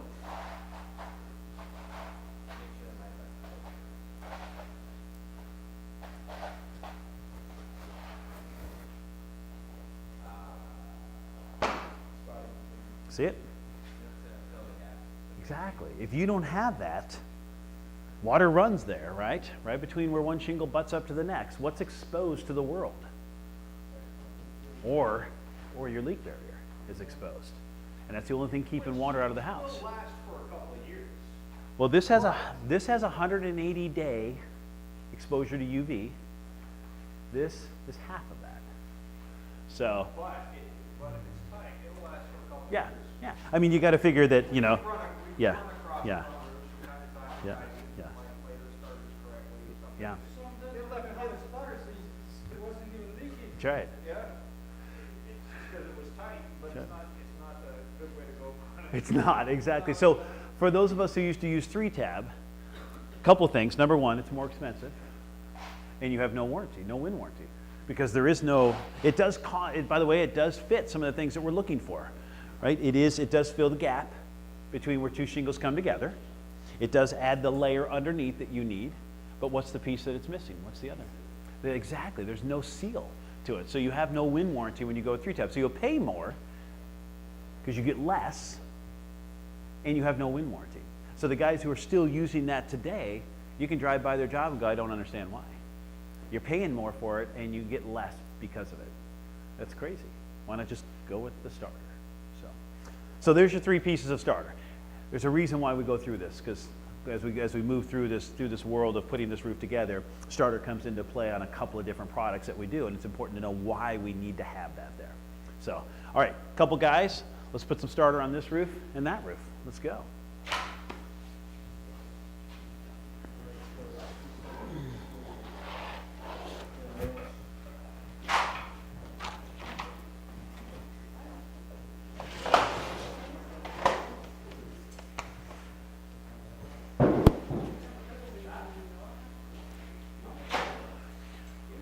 When you guys nail, where do we want to nail our starter? Yeah, we want to be within a bottom 3 inches of the starter, but not covering any of the tar. When you guys nail, we want to be within 3 inches of the bottom, but not covering any of this. Exactly, just right above there. Yep. And do you know why? Because when the wind blows, if you nailed up here, yeah, exactly. So you want to be down here. So when the wind blows, it's nice and tight. So Matt, what I was showing, if you nail up here, it doesn't do any wind warranty. So we want to be just above this. We got within 3 inches, but we can't cover any of that.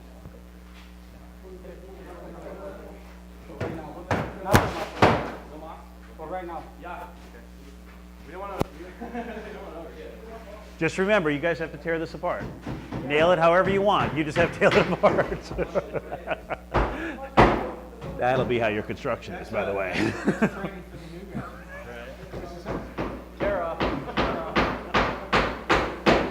I built one over in Bend.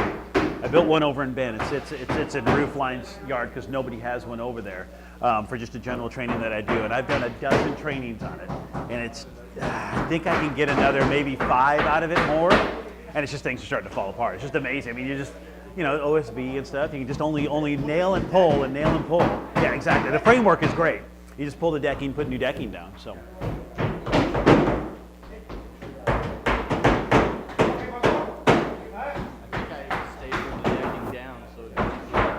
Perfect. See, I nailed the heck out of it. I'm not thinking about that. It's just the first one I'd ever built. And I didn't think about the usage of it. And now I'm using it, I'm like going, oh, I'm going to tear that up. I'm going to saw it off. I'm going to cut it into little pieces.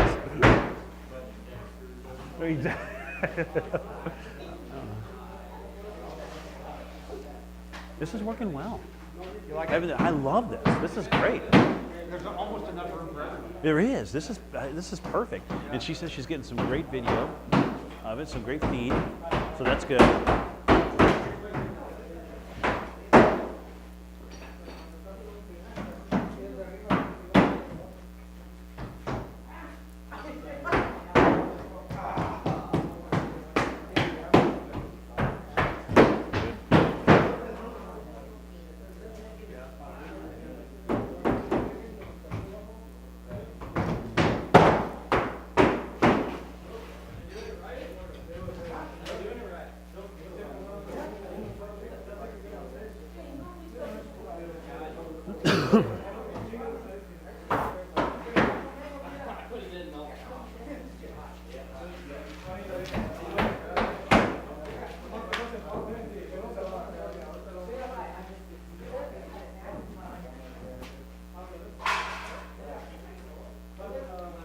Your crew is incredibly intelligent, though, roofing intelligent. Incredibly. Just watching a few of you guys. I mean, the stuff that they've already figured out in there and how they process their roofs and move stuff through, it's you'd be amazed at what I see.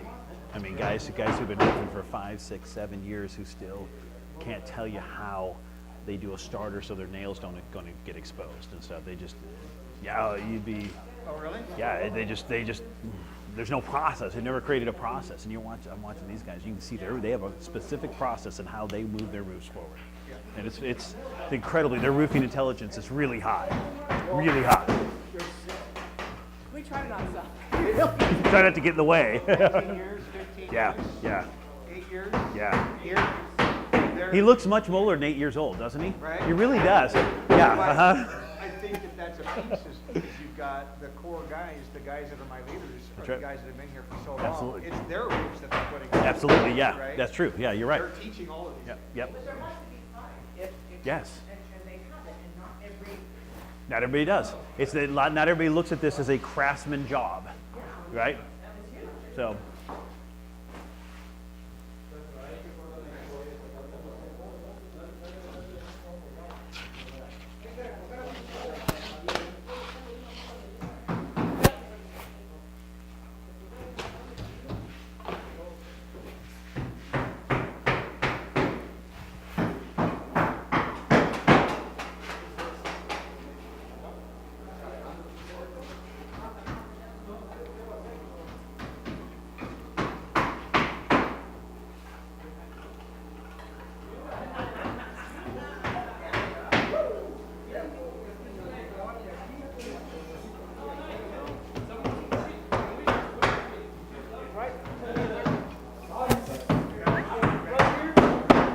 Better to nail it right here, right? Right here, right here.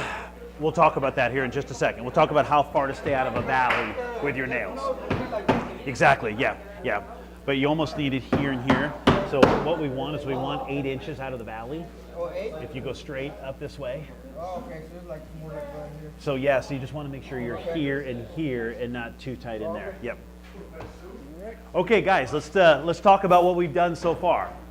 So I kind of went around and we talked to the individual groups about where to nail and did a great job. So we want to make sure that our nails are never touching the DuraGrip seal because it affects it. So we want to be just above there. We do have a 3-inch swath that we can nail that in. If you get too high, that wind will just take everything and blow it up. So you do want to stay low. How many nails do you put in a starter? 6. Nice. Love you guys. It's fantastic. You put the same amount of nails in your starter that you put in your shingle. That is not a surprising statement to you guys, but you will be amazed how many roofers today, master elites even, who have guys on their crew who still think it's okay to hammer tacker this. If this starts your wind warranty and you hammer tacker this down, why isn't it okay to hammer tack your shingles then? Because this is what starts it, right? And that's the idea. So you have to secure this just like you would secure everything else. That's there.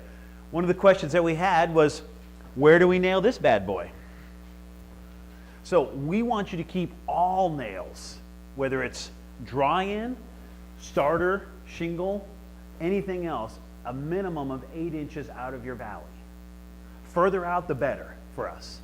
Now, when you get into the starter, obviously, you know, we need something there to be able to nail that. So just remember, and it's straight out from your valley, is what it is. It's not angled, even with the fascia, it's straight out of your valley. So when you think of 8 inches, just keep that in mind when you're nailing. Don't get too close into your valley. Keep it a minimum of 8 inches out. So when you would nail the starter, just keep it out, and that'll be enough to kind of pin it down as things go through. All right? That looks great. I didn't even talk about this with you guys, and you guys did it perfectly. So there's a couple of different ways that JF says that you can do your starter.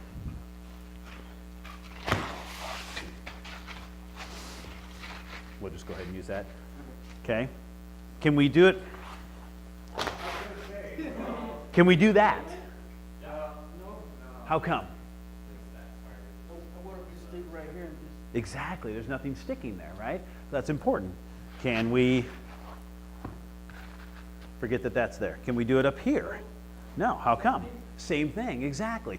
So 2 different trainings. One, within that 3-inch mark, you can bring this and stop it here, and that's okay. And the reason for that is it allows the shingle to come back down, stick to here, and you've got this little tiny bit here that's small enough where it's not going to matter. And the other one is to dog ear, just like you guys did. This is my favorite because it gives you a nice continuous, when your shingle lays down on top of that, you'll have this little spot where this overlaps this that won't ever, shingles won't ever sit here. But right beyond that is where it'll stick. So it's such a small amount that won't be stuck. It'll never be an issue. So this is perfect. Great job, guys. Anything you guys see that you don't like? Anything that worries you? Uh-oh, hang on. Everybody stand back. Okay, hang on. Oh, that was it? I thought this was gonna get, exciting for a minute. Oh, you didn't finish? Oh, I thought it was finished, but I see it's not. Okay. So you guys are good with this? Yeah, we guys are good with this, right? What's the next step for your guys' roof? Okay, so let's drop that in. A couple of guys, let's put that in. Obviously, we got one spot over there, so we'll just drop that in real quick.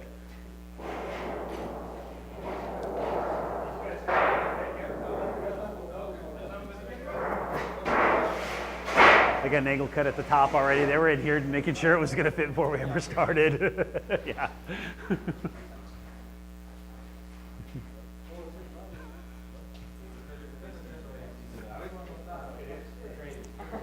If you could put a little slit in the wall so you wouldn't have to cut the valley, you could just slide it up and through into the other room.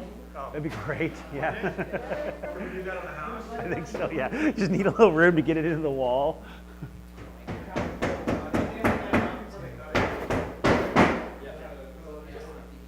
I'm letting them, it's different. Same thing with me. See, I know, it's like, ah. Well, if it's stuck in place, then you go, when you're on a roof, generally what everyone does is you need, most of the time you need 2 pieces out.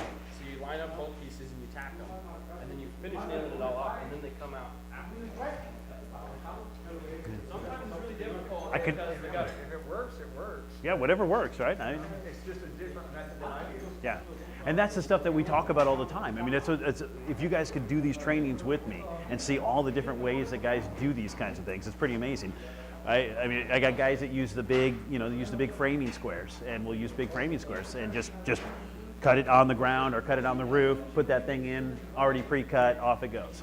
So. But then you have to make sure you guys, when you pre-cut it, then you gotta make sure it's specific. You do, absolutely, yeah. Yeah, exactly, yeah. Yeah, there's some pieces of that are unique, so. What's that? Closing the bottom, yeah. Yeah. But I don't know if they do it all the time. Yeah, Because I've been out on jobs after we're done, I don't see it. it's not there, But I do see them do it once in a while. yeah. And we started doing it a long time ago, but there's probably, it depends who's cutting it. who's Sure. doing it. Sure. It's just a detail that not everybody does, but it's a detail that's really cool looking when it's done. When it's- If anybody's noticing. Yeah, if it's done, especially if it's done well. It's also a really bad detail when it's not done well. Right? When you've got too uneven, it's like, It looks like they chewed it off. exactly. Used a butter knife to cut it or just tore it. Yes. And those are by the way, those are the ones that I get to see, because those are the ones usually where a homeowner contacts GAF and gets hold of me. Yeah, and I come out and it's like, oh, yeah, I see the issue. So. So, a homeowner has to contact GAF because their contractor won't fix it. Sometimes it goes that far. Yeah, sometimes that's, or the homeowner just doesn't, something went wrong. Homeowner doesn't trust the contractor anymore. They have this great warranty. They call JF, they give them my number, they call me, then I usually go to the contractor. It becomes this kind of backwards way of doing this. Say, what happened there? Tell me the story. And would it be best if I just went out there, or do we need to go out there?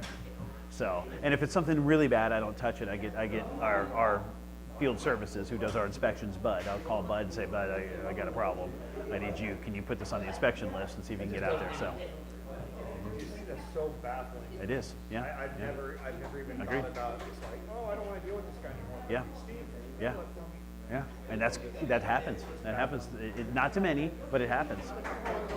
Contractor, have you seen the hack people that have been on the Sometimes we tell people up front. I mean, if I see it before we even get the contract for it, I tell the homeowner, if you don't trust me, don't hire me. Yeah. Yeah. And that's You yeah. need to trust me.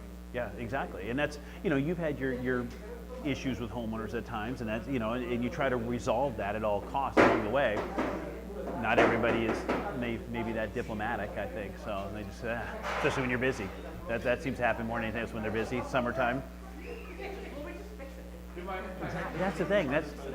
It's not worth an argument, right? I mean, it's pennies on the dollar, so just go take care of it. fix it. Yeah.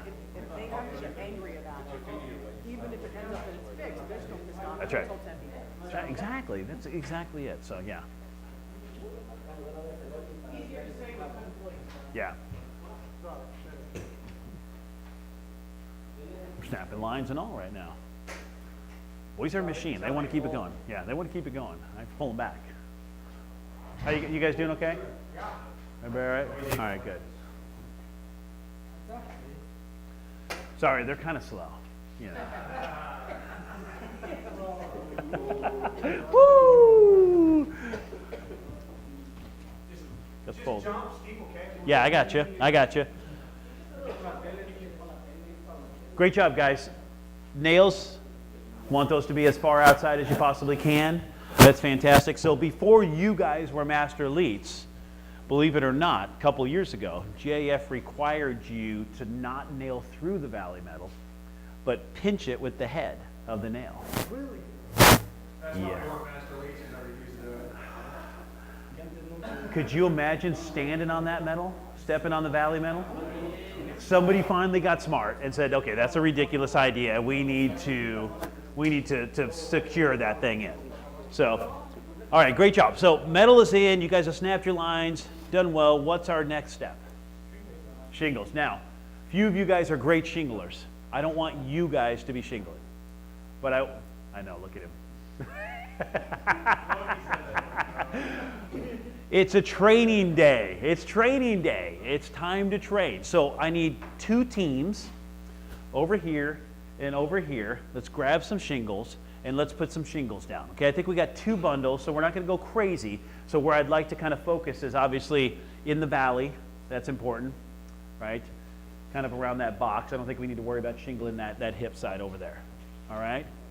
So let's hook up some guns, and experienced guys, let's work with non-experienced guys or no experienced guys. So, and let's see how you guys do.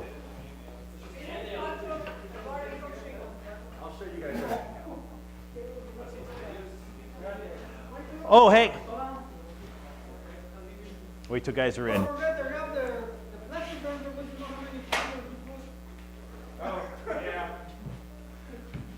Okay, well, I've got you guys here. Who's our newest roofers? Brand new.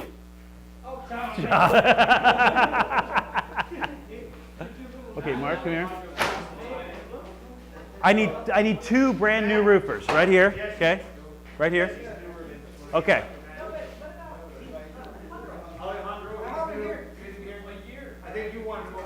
I want 3 brand new roofers right here. Before we start there, hang on. Just come this way, okay? Okay. Pick a color. Are you translating? Okay, you get ready. Let's see. I need a step flashing. I got it right here. All right, we're gonna do a little step flashing challenge. That's what this is. So, this is our step flashing. This is our wall. This is our roof deck, and our slope is going this way. Don't worry about that there's no shingles, that there's no other step flashings. Don't worry about any of that. If I said, hey, I need you to nail that step flashing in, your nail is your pen, show me where you'd put your nail. One of you guys go first. No word from the peanut gallery. None. You guys cannot say anything. Let them do what they do, and we'll talk about it. Don't tell him where. Don't help him. Not even Spanish. Not even Spanish. Okay?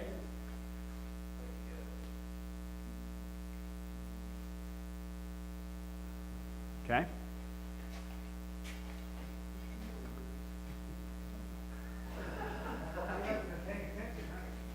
Okay? Greg, do you want to be a part of any of this? Yeah? No. Okay. Okay. All right. Just checking. But I just want to be really clear to the camera. These are my newest guys. Okay. So, experienced guys, are we okay with this? No.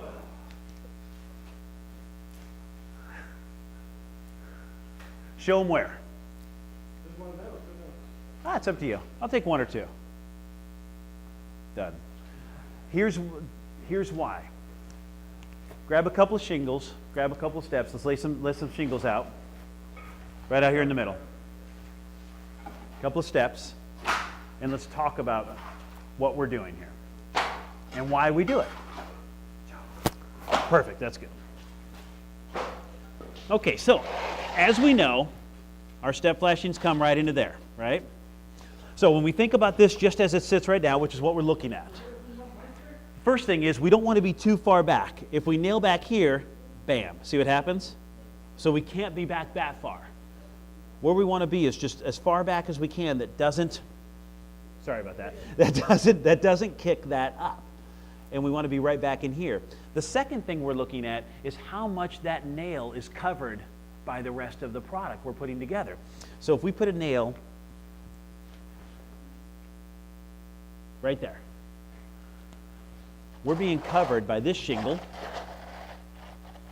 correct? We're also being covered by this next step flashing, because where's that nail? Exactly, that nail is right there. So we've got this great coverage. That's why we don't put it down here. If we put it down here, then you're covered by the shingle, and if any heavy water were to be coming this way, it's going to come here because there's no seal here. It's going to head this direction, and we want it to kick out without there being any kind of a nail in its way. Does that make some sense?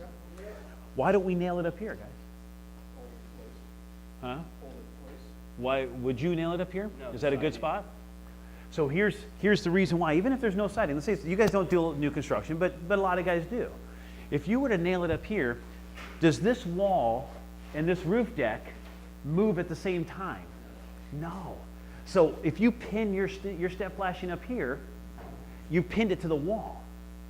So now it's going to fluctuate and move with the wall and the deck. And it's going to start, if we have a really wet wall and a really dry roof deck, because this might be new construction, which happens a lot, this guy can start to move. And you guys have probably seen it, where all of a sudden you'll get to jobs and, you know, this thing's all jacked up.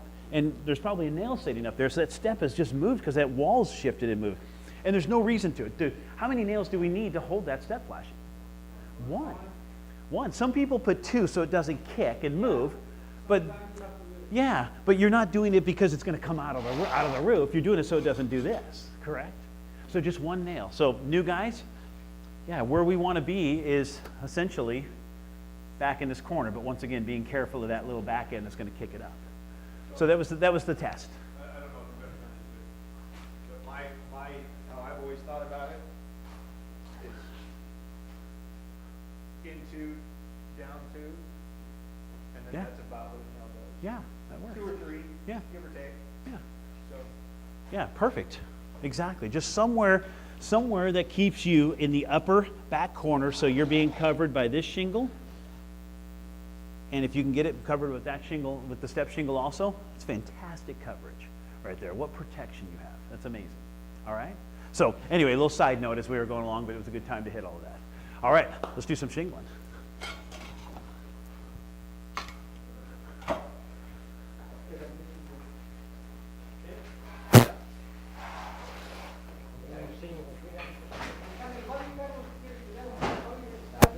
One time and had a brand new guy. I think he put 12 nails in that stuff. What?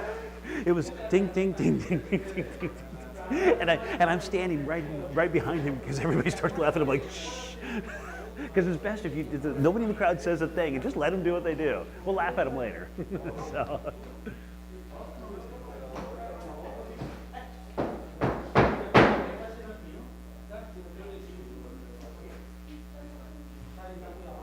So it shouldn't be the experienced guys shingling, it should be the inexperienced guys.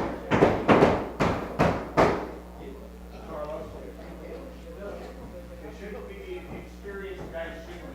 It needs to be Matt, Alejandro, Jesse.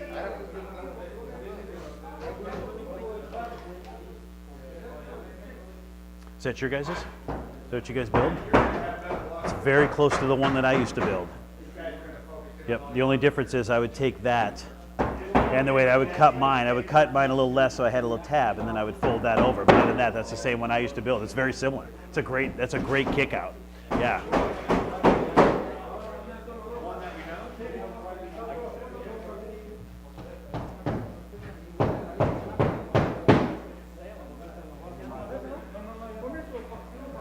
We know they have 6 nails, but can we just... Yeah, we're not going to put that many in. Yeah, I mean, you guys can, but you have to tear it apart. Yeah, so let's not put that many in. Yeah, absolutely.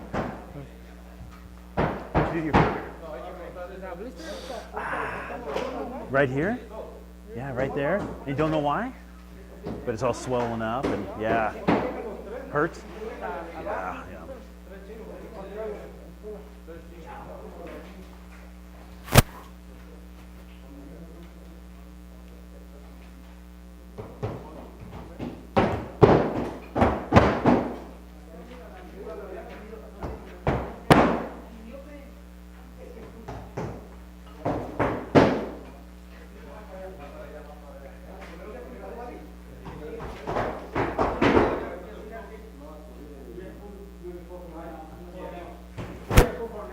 Yeah, that's fine. Yeah, 3/4 is fine. Yeah, just.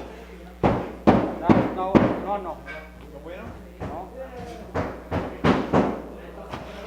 Great.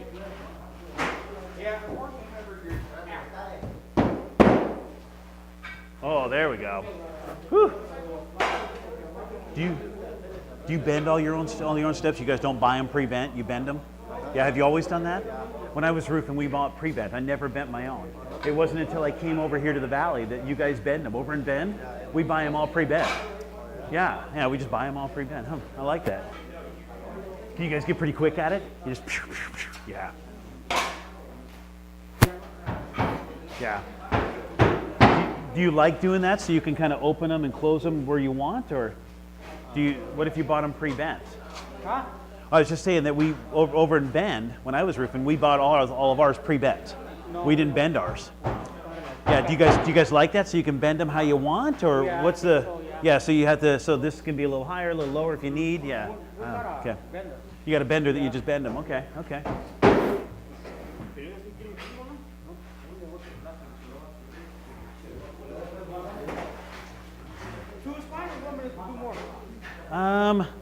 Let's go a couple more, maybe like 4 right here, and then we'll start. And let's start like here and go this way because I want to get this pipe. Okay. Yeah, I want to get this pipe and into this valley. Okay.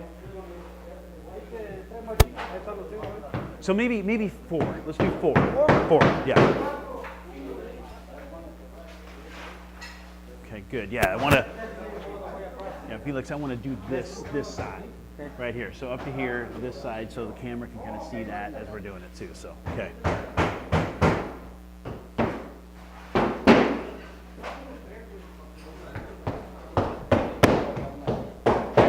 Good.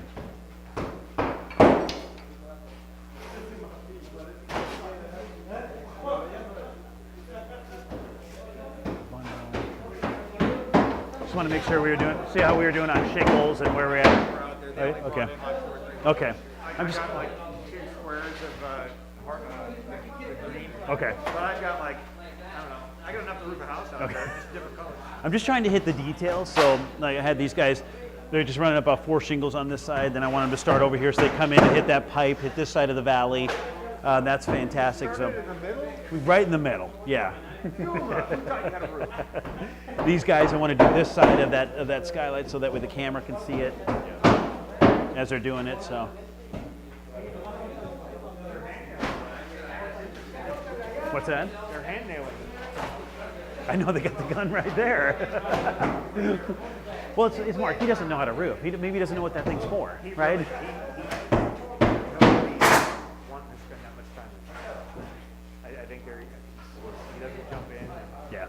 Well, it's hard if you don't.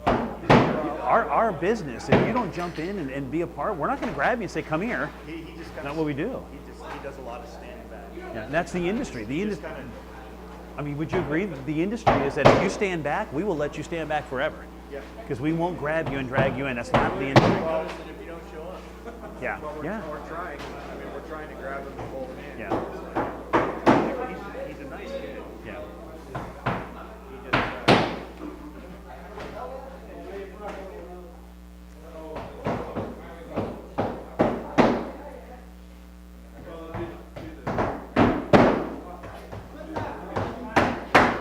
You guys hand cut your stuff. we hand cut our stuff. You guys cut all your valleys. Oh yeah. Yeah. One of the few, man. One of the few anymore that does it. Not many do it. Is there another way to do it? They run bleeders, which we allow with metal now. Oh. We didn't used to, but we do now. We used to run bleeders. Yeah, we used to run. We didn't used to allow it on a valley we used metal. to run bleeders, and then you guys told us that we couldn't, so Yeah. we stopped. Yeah. That just. Hey, Eduardo. We can run a bleeder. Bleeders in the valley now. Yeah, we can run a bleeder up the valley. We can go back to the style we used to do it. Yeah. So you run the bleeders up, and then Yeah. you just angle to it, Yeah. so you don't have to cut it. He's saying they changed it. Oh, I like that. So let's cut this one, but let's run a bleeder on this one. Okay, so we can show the both. Yeah. Yeah. It's how we used to do it. Woohoo! Easy. Well, it's clean. It's clean and straight, right? You don't have to worry about it being. That's how we used to do it. Yeah. Yeah. Same with us. Yeah. We finally allow it again. 3 years ago doing that. Yeah. We allow that again. So. Yeah, when I first started, that's how Felix showed me how to do it. Is And then, it? like, Yeah. right afterwards, he was like, no, we got Sorry. to do it this way. Thanks for letting us know, Steve. I didn't know you guys didn't. Well, I did. It's how you taught us. It's what you told us. I think it looks cleaner. How we use The way we used to do it. Yeah. I agreed. Yep. Agreed.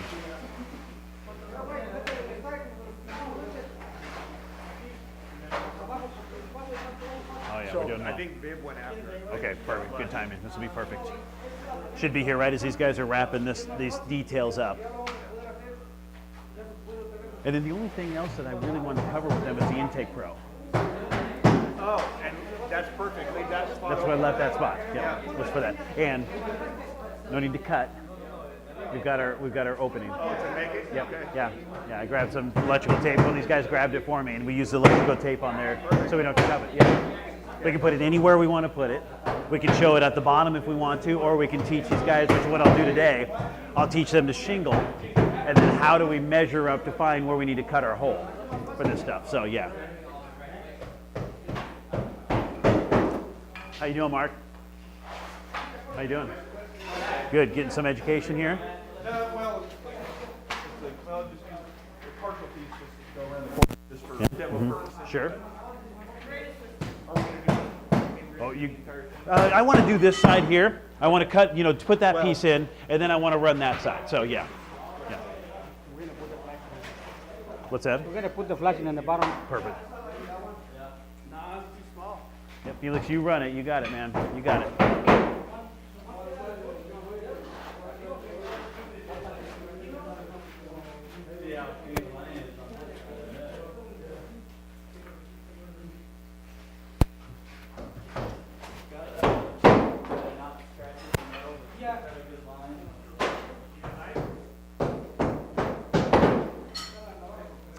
Good. Oh, such an easy training with these guys. You just get them started and go. Off you go. Here's the other thing you learned.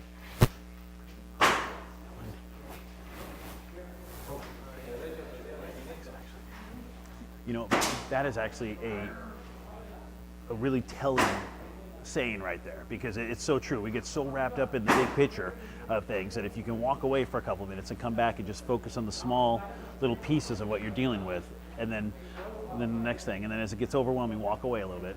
It's one of the things I've had to learn when I work at home. Because at home in the upstairs office, I will spend 6 hours and I haven't gotten out of the chair. And I know I'm not good for anything. And I'm not accomplishing probably anything. So getting up, going downstairs, getting a cup of coffee, some tea, and just saying hi to the dogs is something that breaks the day and the mindset up so then I can go, and then back up. So, and I've even went to the part of taking the dogs for a walk if it's not raining, just to leave the phone in the office, walk away, and then come back. So, especially when things aren't going well, you know, when you're having a day. Yeah. So, Well, I don't know if it's easy or not, but we want it to be easy. If it's easy, that means they're getting it. We know though if we don't keep doing it, you have to, they'll absolutely, fall off. exactly. Well, and there's already been some stuff that they will do different tomorrow than they were doing yesterday because of this training that they didn't think about. So this is fantastic. And I love, you know, she's moved the camera. She's right into it right now.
So our flashing doesn't fit our box. It's close. Okay. So we're just gonna leave the bottom out, Okay. and then off the bottom hand and the top hand, but you wanted them to run the steps? Yeah, I think let's put a few steps in just to show. Are you okay with that? Yeah. We'll use a little imagination on this. Okay. Okay. We could do old school and go end wall on the front, cut, bend, and wrap. Whoa! That's exciting. Are you seriously? Oh, I like that. Oh yeah.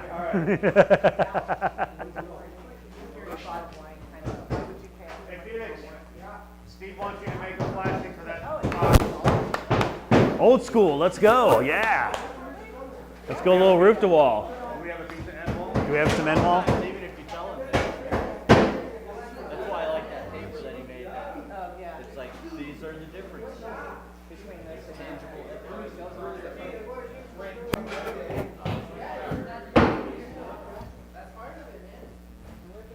Nice. Underneath there. Perfect. Okay, so when you run into this, with this being this far down, you could have stopped here. Yeah, it just has to go over the top somewhere. So you can do this and then cut it, but you can. It's just an extra step. You don't have to. It could go on this so it just touches the top, and that's okay. Yeah. All right. Dice que palotas y se van a ir a apuntar, mejor dejarlo abajo de ese y está bien, que no tenemos que hacer como It just saves a step, so you don't have to cut it if you want. You can cut it, that's fine, but either way. So see what I said? Oh, so they went. See how far this is down here? They could have just done it on this one, and then put this over the top, because you just need this to cover here, just to be on there a little bit, just a little bit. Yeah, just an inch or so. Yeah, it just saves. You can do that and then cut it, but it's an extra step. You just don't have to. You could do it on the one below it, so you don't have to cut it. You just slap it under, ding-a-dink, then one on top. It just keeps you from the extra step. So You don't have to cover the nails like. no, I think that's no. why they want to. Don't need to. No. The little bit of moisture that's going to get there, well, with that big pipe flashing, nothing's going to get there. So, but if something were to get there, it's so minimal, not a big deal. So I don't think that's going to fit. I don't. Well, it's cast iron, so it's like, ugh. It may never come off. You guys may have to do what they had to do in Philadelphia. Did you see that? Before the game, they lined all street poles downtown Philadelphia with Crisco, so nobody could climb them.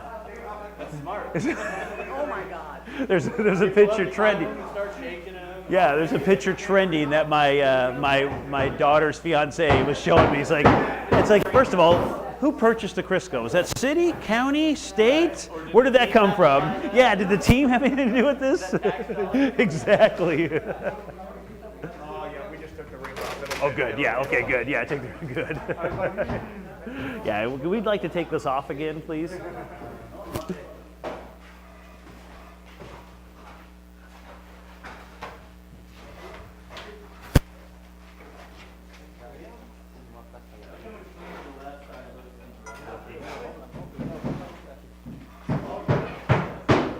Woo! Old school. Here we go. Yes. They said we can't do it that way, so they wanted it cut, so we switched it. And he just told me that they're allowing it now, so guess what we're going back to, right? Tomorrow. It's an easier, cleaner looking Yeah. valley. Yeah. It's clean. It's clean. Yeah. That's the way we did it for years. Yep.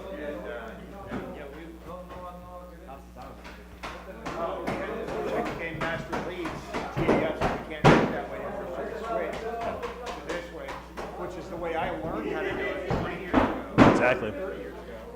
And then we did it that way for years, but about 15 to 20 years ago, we changed it to like what we do on the left, where you run the leader. And it's easier, it's cleaner. Yep. It's easier to figure out how much material you need for your valley because the run of shingles is 60 feet. Yep. So you go, so one bundle of shingles will do one 30-foot valley for one bundle of shingles. So you go, you've got 90 feet of valley, it's gonna need, 3 extra bundles. Yeah. I like that too. Yeah. Visually, it's so much better. Yep. The two things I have to ask questions about the most. Do you guys open the valley up a little at the bottom at all? No. Or do you just perfectly straight lines? Okay. Okay. Yeah. That's fine. Yeah. It looks crooked. Yeah. I know. Yeah. I mean, that's a good idea, but the homeowners. They don't like it. What do we do? Yeah. Yeah. If you guys do ever cut, just remember we have to cut that too. So that would be one of the pieces that would have to go. But I think you guys are going to go to this from now on. So yeah. Yeah. And just be careful of this. Make sure you talk to them about having it be a little inside. Because if it's a little outside, what you're going to do is you're going to see it from down here. So it's better to be a little, just a little short, not long. Because when you look down here, you'll see this little tiny peak, and it'll be off a little bit. So.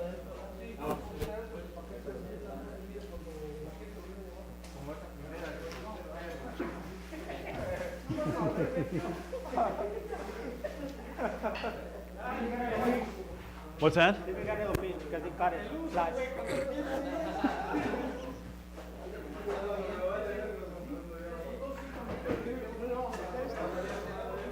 This is why we're learning, right?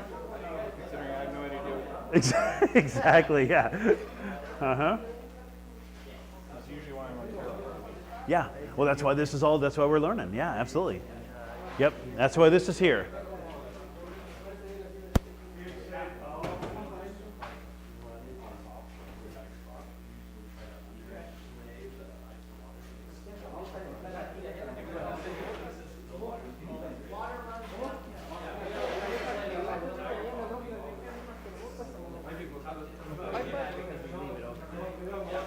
Who knows how to install the Intake Pro? I think most. Just about everybody? Yeah. Do you guys know how to cut out the end so it tapers down? Cut out that 45 end? Because let's see.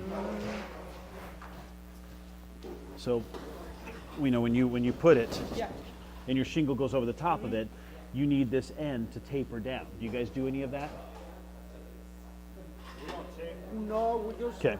We put ice and water. Sure. Yep, we need that. And then what I do, I nail this Ah. a little bit low. That way make it go down a little bit. So what we do is you cut out a 45 right out of there, okay, like this.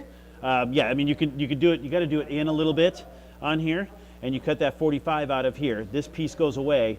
This end piece here will turn, and this becomes the side. So this becomes the side right here. That tapers it down so your shingles, you don't end up with a hole right there. So you want to practice that? So it's just a 45, cut it right out of here, like this. Now it's got to be a pretty good 45. If you're off, too skinny or too wide, it doesn't fit very well. So if you've got a square, yeah, it's in the video. If you've got a square, use that. I don't know if you guys have the framing square, you know, the triangle. Do you have one of those? Grab one of those and mark it, and then cut it. And I'll show you how to do that. And that way, before we get out there, I've got somebody who knows how to do that. I've done it a couple times where nobody knows how to do it. I've got the whole classroom, and yeah, we came up with that to keep that little end from being a B-trap. Because as the shingles go over the top of it, you just end up with this gap right here. Two things. Number one, you end up with this exposure of water that can get in here, for one. Well, it wouldn't because it's covered with ice and water shield and shingle. Well, assuming that it's all the way wrapped here and nice and tight, and not just run over the top and run underneath. You see what I'm saying? So it'll be, you know, always have that little gap. So you turn this thing this way, you use the extra felt that comes here to wrap that. And that way any water that comes this way, plus this tapers down so the shingle just naturally follows it and fills every gap of what that is. Yeah, so what you're, you know, basically what you're building here, what you're cutting is this and that out of there. Yeah, exactly, just like that. Exactly. So Showing them a detail that, I'll show you. watch your feet. Not with Eduardo, he's good. He won't cut you.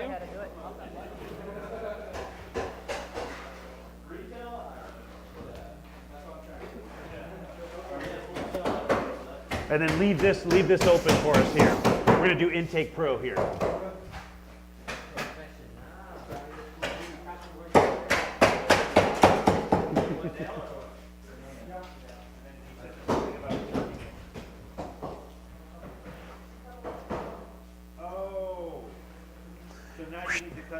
That's right. And so the goal here is that I had you do it in the middle on purpose so we could kind of see what that kind of looked like. But that's what you're looking for. So you can do this, you know, you can do this at an end that will put it this way.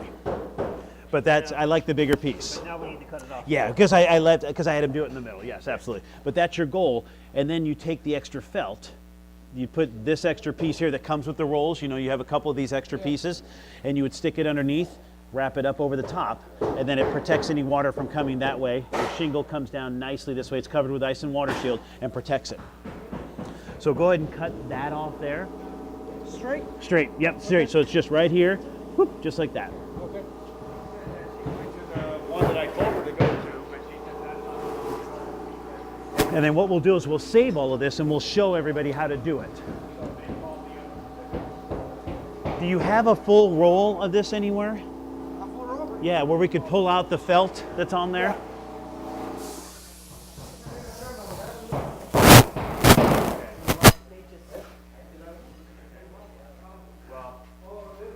So what we'll probably have to let Mike. What do you think? I'm a weird because I like this green color. I do too. I love it. I can't believe it's not more popular than it is. I mean, you put a dark stain on a roof or something. Oh, it's great. Yeah, let's leave this open. Looks good. This looks perfect, guys. Nice. Great job. Yeah, just one more. I think we're good there. One more. One more? Yeah, maybe just one more over the top and we're good. So how come Zoomer's doing it? I'm just saying. I know you can do it. Whew, old school. Yes, I like it. Nice and tight. I know it's really hard. Good. Good. Yeah. How do you like those hats? Do you like those? Yeah. We've got some GAF ones. I might get you guys. They're the same way with the little GAF right here. So we're gonna do Intake Pro right here, and just yes, as soon as we're gonna do one more here. Maybe go. What do you think? 3 steps? 3 and that's good. We'll stop there. Okay.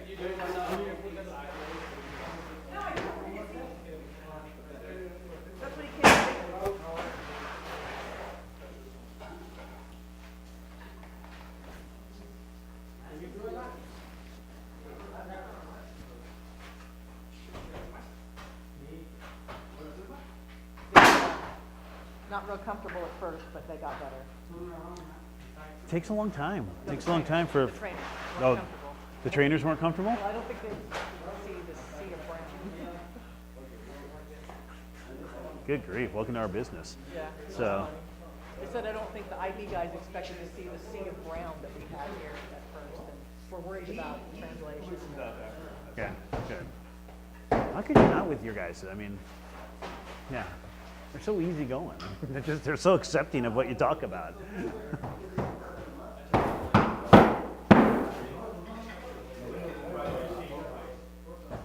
Mic'd up. Forever. Yeah, well, I had a conversation with her about something else and took it off and tuck it down in here in my coat. Just for that reason, so yeah. So we actually had extensive conversation about that situation. Did you? Yeah. I mean, we were ready to. Ready to go to bat for you. Yeah, thank you. I had a conversation this morning with his boss, so who called me because somebody else can't keep their mouth shut. So I'll let her introduce this. I'm currently mic'd up.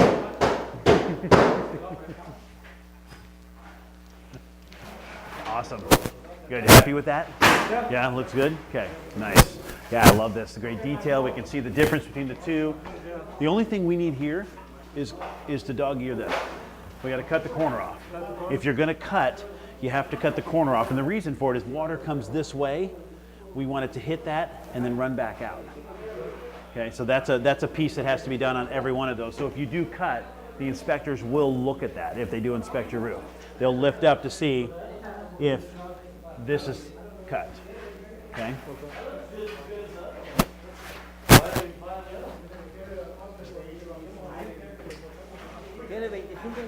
Good, guys, good.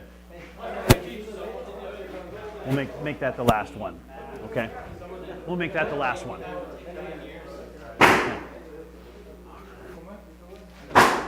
Perfect, okay. So let's open that up and get me just the extra felt piece, okay?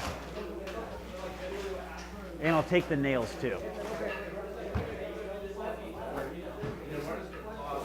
All right.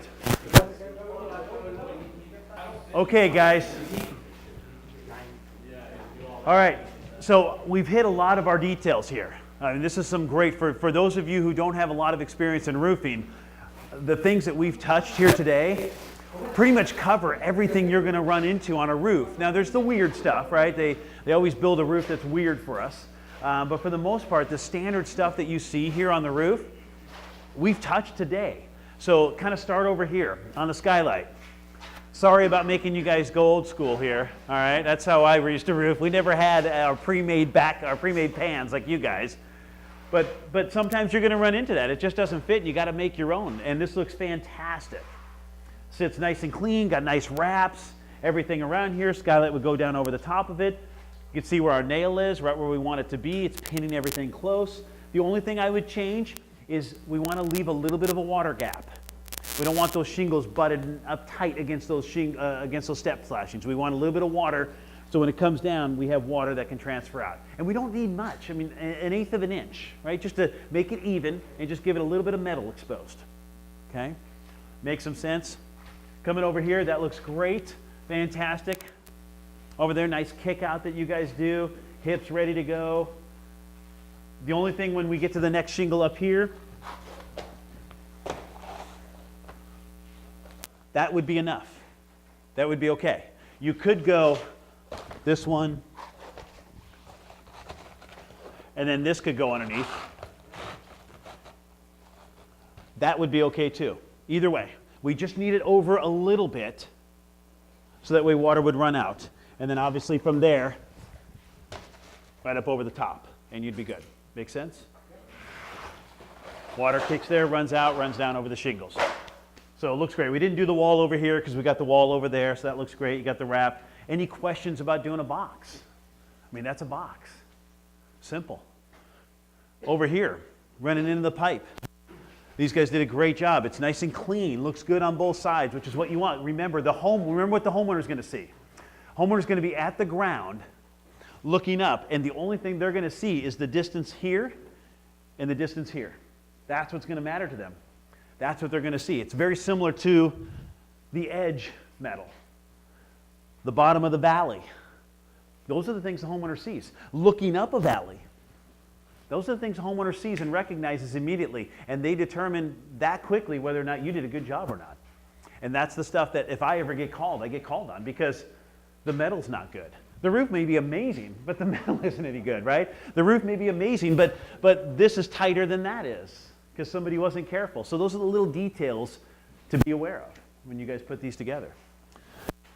As we were coming through here, I watched them put this together, and they've got their shingles up underneath the ice and water. So if anything were to leak on this pipe, were to come down, hit that ice and water, and it's going to come out on this, I believe it's this one. It's going to come right on this one. So I think we're in great shape there. They missed one thing, and that's the ice and water shield up top of the end wall. See, exactly. That's exactly what I was about to say. But the only thing that I would criticize them on is that they're over the ice and water, and they didn't tuck up anything here, right? That's the only piece that has to be done. As you guys, that would be the last step to make that a perfect application. Because right now, water can run down underneath your shingles. But they have the ice and water shield over the flashing, but under the shield? I don't know. What, do you guys have this tucked up underneath the flashing? Yeah. So it helps you here, but doesn't help you here, right? It doesn't kick it back out over here. You're absolutely right. I think this is underneath that ice and water, so if it ever leaked there, it would kick it back out here, which helps you around the pipe, but doesn't help you in the middle of the field. Still, water's going to run underneath it if something were to happen to the siding. So we just want it to be all the way across so it kicks water back out on top of those shingles. Valley. So this, I waited for last on this.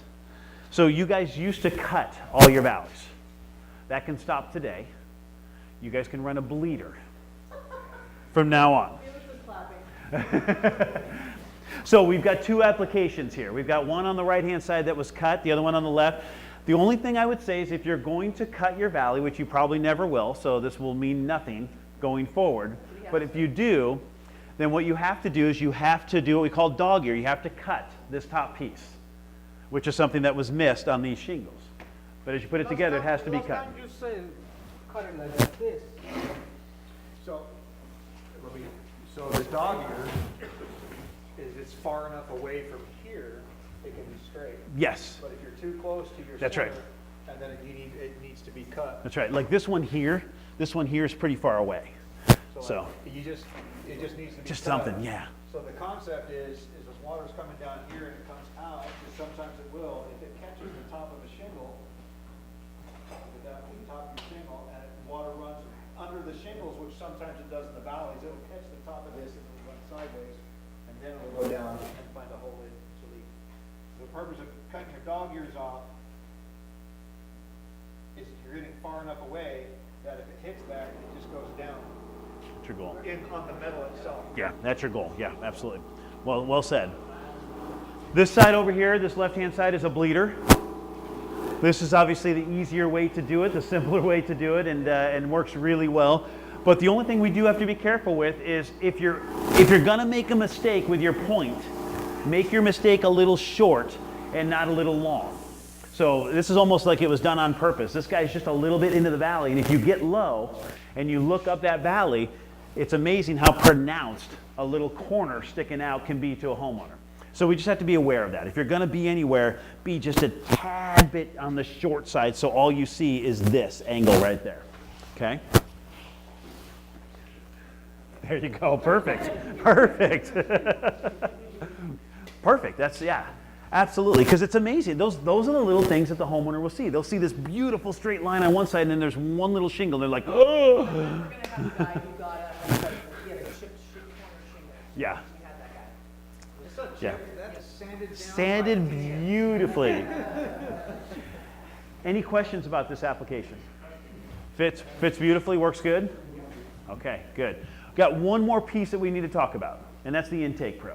So lunch is on the way. Okay. Open that discussion, or is it yours? I don't know. Well, go ahead and keep talking. All right, we'll let you know. Okay, so the intake pro, let's see, can you throw me the, oh, perfect, excellent.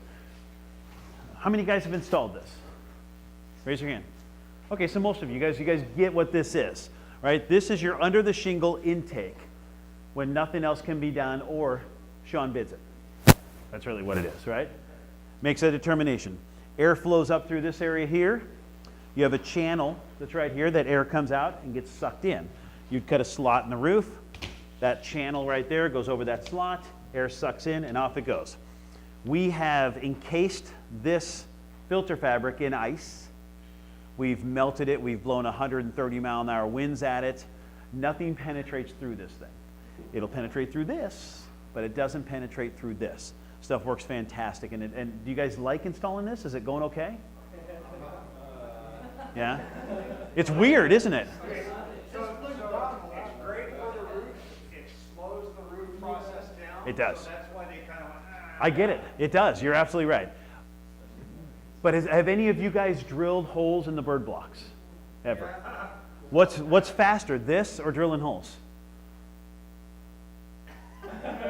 I've drilled holes. This is faster. It's definitely easier. No, no, no. It's definitely easier. You're gonna get the extension cord, you're gonna get the skill side, you're gonna get the water shoes, you're gonna get the starters, Yeah, up and down. I get it. Absolutely. I get it. Yeah, I get it. You're just complaining about the ladder.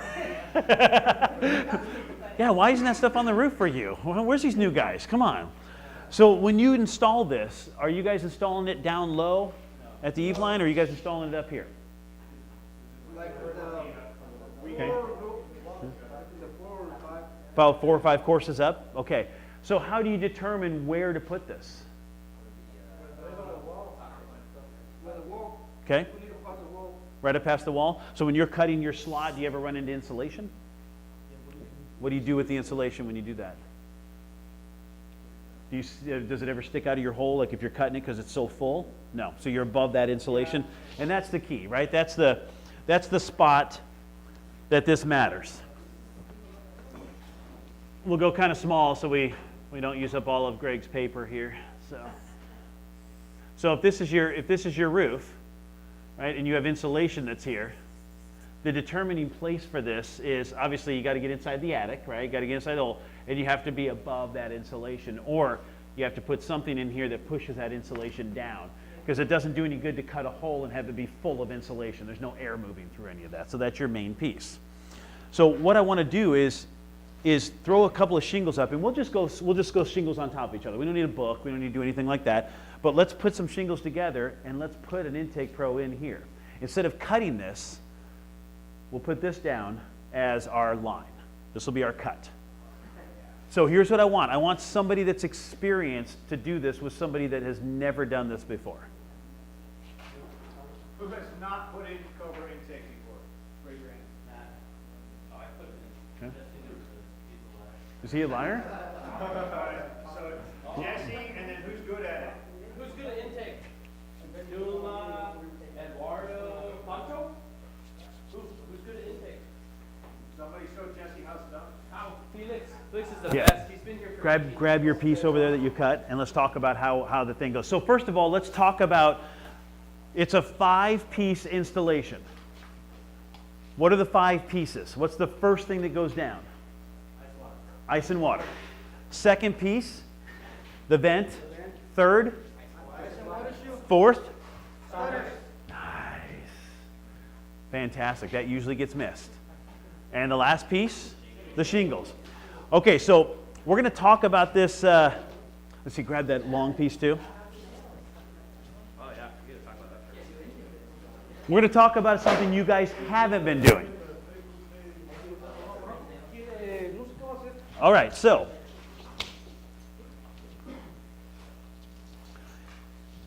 at the edge of this, it just stops, doesn't it?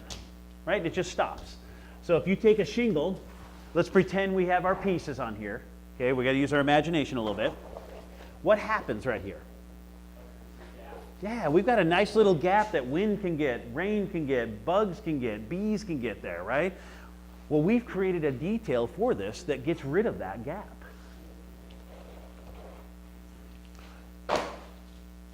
So what you'll do when you get to the end of a piece like this, you cut a 45 out of it. Now it has to be a 45. So if you have your triangle, your square, your framing square, use that. Because if it's too small, it won't fit. It won't angle just right. So if you cut a good 45, this piece goes away. That turns just like that. And now, when your shingle goes over the top of it, You don't got the gap anymore. you no longer gap. Now, if you remember, this doesn't have water. This doesn't get water in, but this will, and this will. So every roll comes with a couple of extra pieces of this. Ice and water goes down first. This goes down. And you can just nail that down. Wrap up over the top like that. Nail it. And now it's fully protected here, ice and water over the top. What about, Make sense? like you say, what about homeowners see difference between this and this? I don't think they will. I've never had anybody say anything. It's up on the roof enough, and if they do, we can explain that. We can have that conversation. Yeah, that's an easy one to have, yeah. All right? It's hard, I still can't line it up very easily. Yeah, accuracy is not great with that. Yeah, that's magnet. Dude, that's a perfect nail.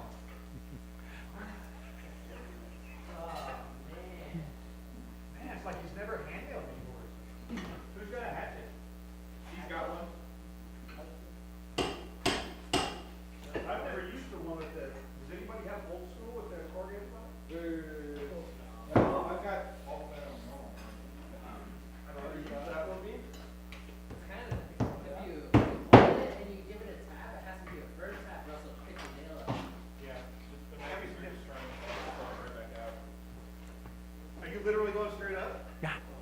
Yeah, this is for the Intake Pro, nothing else. So,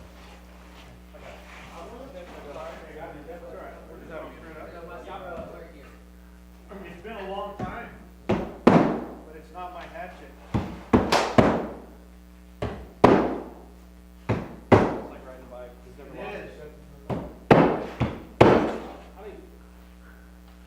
I just did that just to Right. try to get my rhythm back. and we'll stop it right there. So the rhythm, are we stopping at 2 or 3? We'll go 3. Sure. I need to get more nails.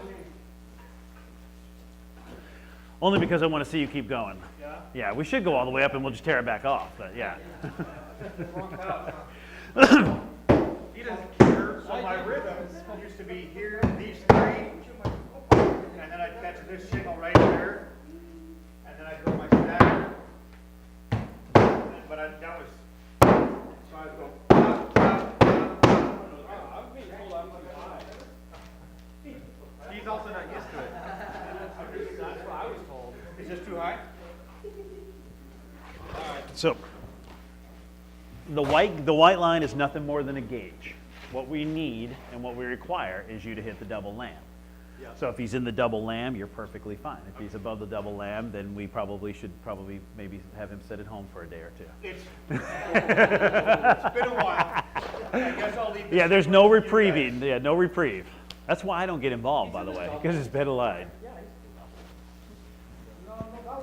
He's above it. He's above it. He's above it. I think he's above it all the way across. Yeah. This one is angled, so I think we're okay. The So. Larky shingle comes clear up here. Yeah, it is. Well, Yeah, I don't it know is. I don't know about Absolutely. Yeah, Larky gives you a really wide nail line. All right, so we'll put Now that this. that's on film. We'll put this on film. We will be having that conversation with GAF probably before the end of the year. It's the number one thing we're looking at. Is increasing our nail line. Are you serious? Serious, number one research thing we're looking at right So now. I can start shingling next year? Next year would be perfect for you. Yeah, I think we'll see it before the end of the year. So, yep. Okay, so what do we do now? We've got our shingles. We've decided that we have to stop here to put our Intake Pro in. What do we do? Cut? How far? What do we do? What's our measurements?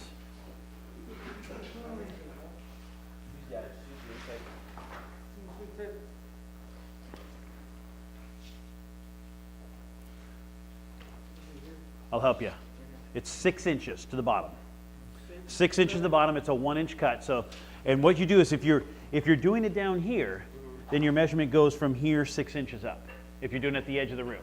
If you're doing it up the roof in shingles, then you start right here. This becomes the edge of your roof, and you measure 6 inches up. Make a mark.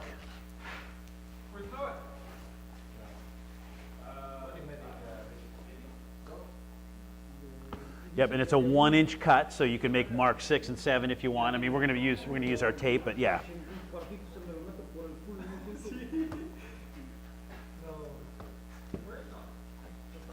And that end. Hi, put your hand back. Let's see what happens. Did he eat food? Yeah. You're not scared.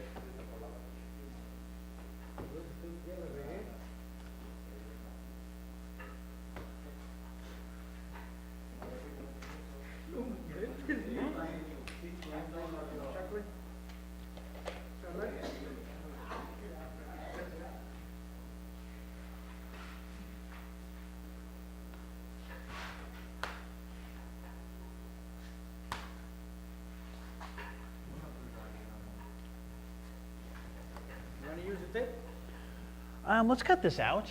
Let's cut it out, and then we'll put tape over the top of it. How about that? Okay. And that'll be our cut in the plywood.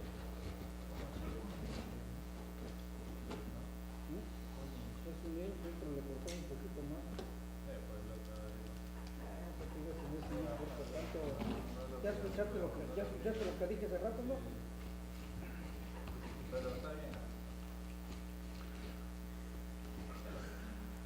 And just so you guys know, you can cut that off. You don't need to keep this. Yeah, you don't need to keep that because you're going to cover it with ice and water anyway. So you could. That's what I do. Yeah. You could cut it off. Yeah. I'm a little nervous too. Good. So we're going to use the black tape as a cut.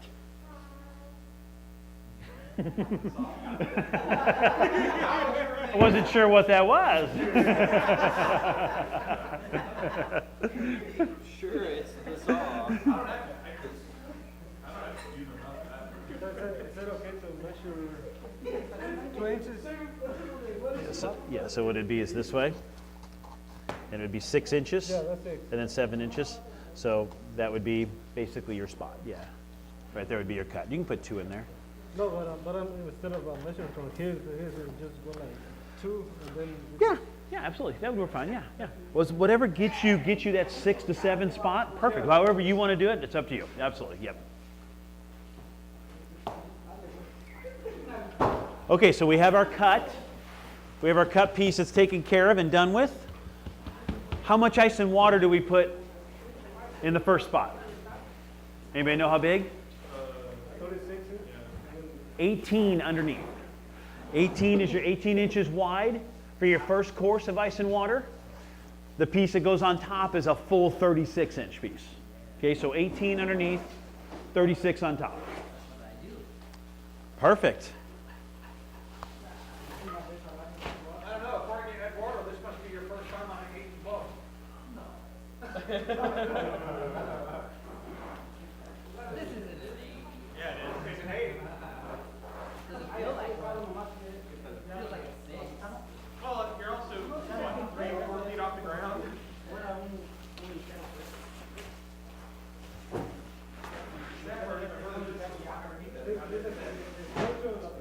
Sí, pero no cabe, tú ahí.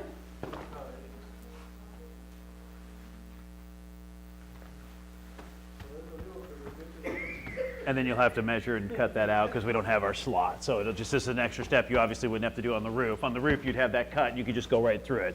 But here, you're going to have to kind of find it and get it cut out here real quick. So that's a spot we just, doing it with the tape and not cutting a spot and thing just makes this a little harder than it should be. But yes. I have no idea what It's funny because I did the same thing. I know, yeah. It's, the way he sounded, though, was very enthusiastic, so it sounded perfect.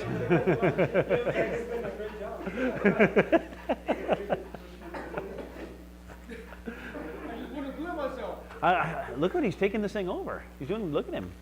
That's good. Yeah, he said, guys, get out of my way. I'm coming. Take our tape up with us? Yep. Yeah. That's okay. That's okay. Yeah. That works fine, too. Yeah, absolutely. Yeah. The idea is just to have a cut, right? That's the idea. to have a cut, yeah. Pues es que me desespera, pues, mira. No puedes cortar esas madres. You could cut out the tiger box too. Perfect, do that, cut that out. Actually see the plywood, which would be your attic space, Done, sort of. boom. I mean, You got to cut your off.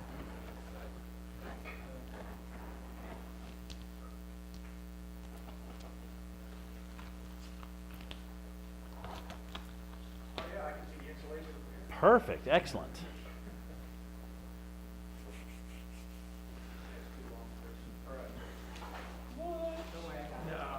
You got it, Chris? All right, thanks, man. So good the other side, because we've got that one already cut?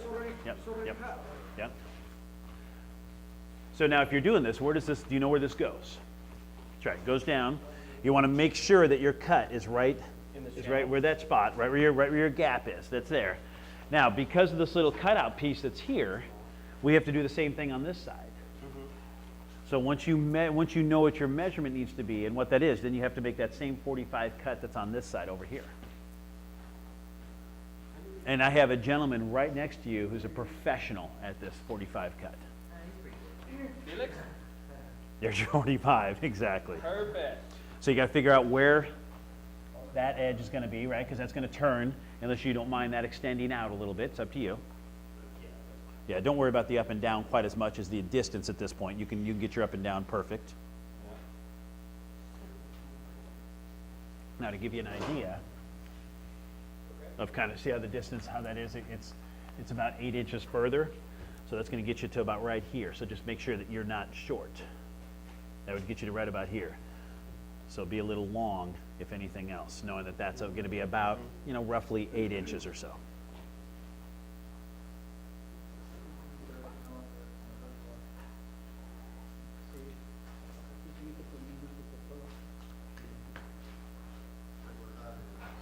Nice.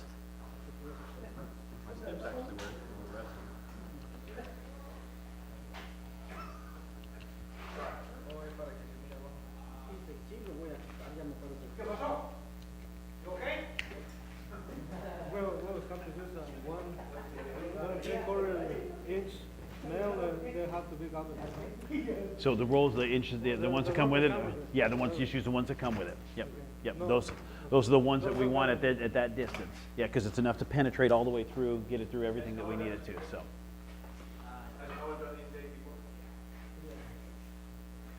So all of our. It wasn't here, I'm sorry. No, you're fine. Yeah, go ahead. Because Good. no, it wasn't here to hear about the 45-degree cuts though, is that correct?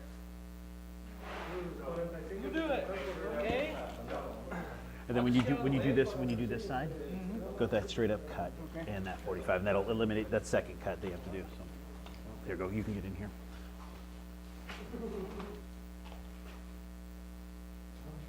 Hold on. 45 that, and then straight up and down. Yes, good job. And it's important to make that a 45. If you're short or long or too wide, it won't turn and make this, it just won't make this very well. So if you've got the triangle square or you've got a piece already cut that you can do it, it's important to make sure that that's a 45 or it just won't fit right.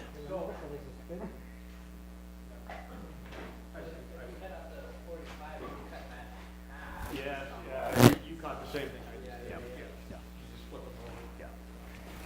That's all right, they'll figure it out. But you still got to have that, you got to have that cut on both sides on the piece itself that comes in. So even though you've got your pieces, Take your piece yes, here and put it over there, exactly, take your piece here. exactly, yes, exactly.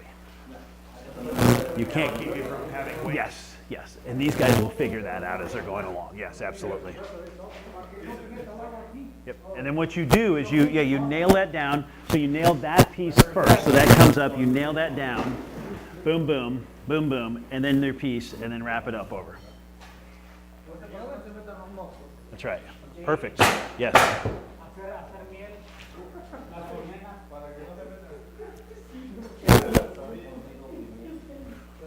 How often do you nail this?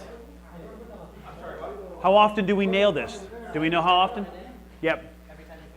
Yep. Every time you put it in, it's important. I would definitely do that. So on the bottom, it's every 6 inches on this bottom line, and every foot up on top.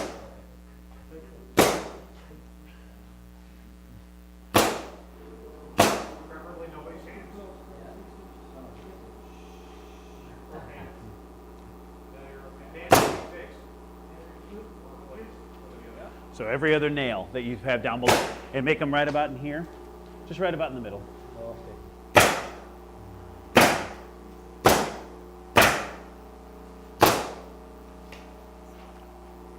That's okay. That's right.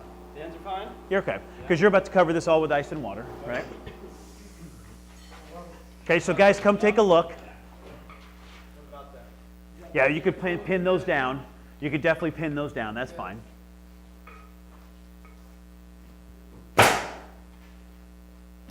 Okay. So before you hang on, before you cover it, come take a look. Make sure everybody can see what we did and why we did it. So you run this down to the exposure line. Got the nice wrap up so nothing can get up in here water-wise. Helps protect all of that. Gives us some protection up here, but we're going to have to cover all of that. We've got it sitting right over the gap, right over the cut. Excellent. And then, yeah, pretend we're gonna use our imagination. Okay, full 36-inch piece goes on here, but we'll run out of room in the wall. Go ahead, get in there.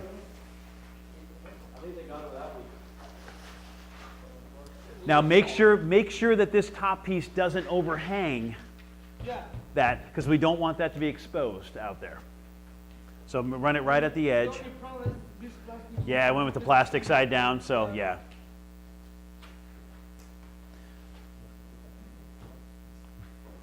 Perfection. Yeah, going for perfection. Oh, yeah. No, I don't think I would anymore. Yeah, the roof is a mess. Yeah.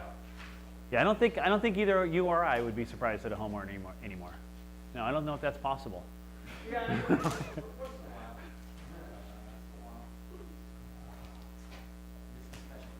There are definitely some special people. Most everybody has like very similar type things that they look at. Yes.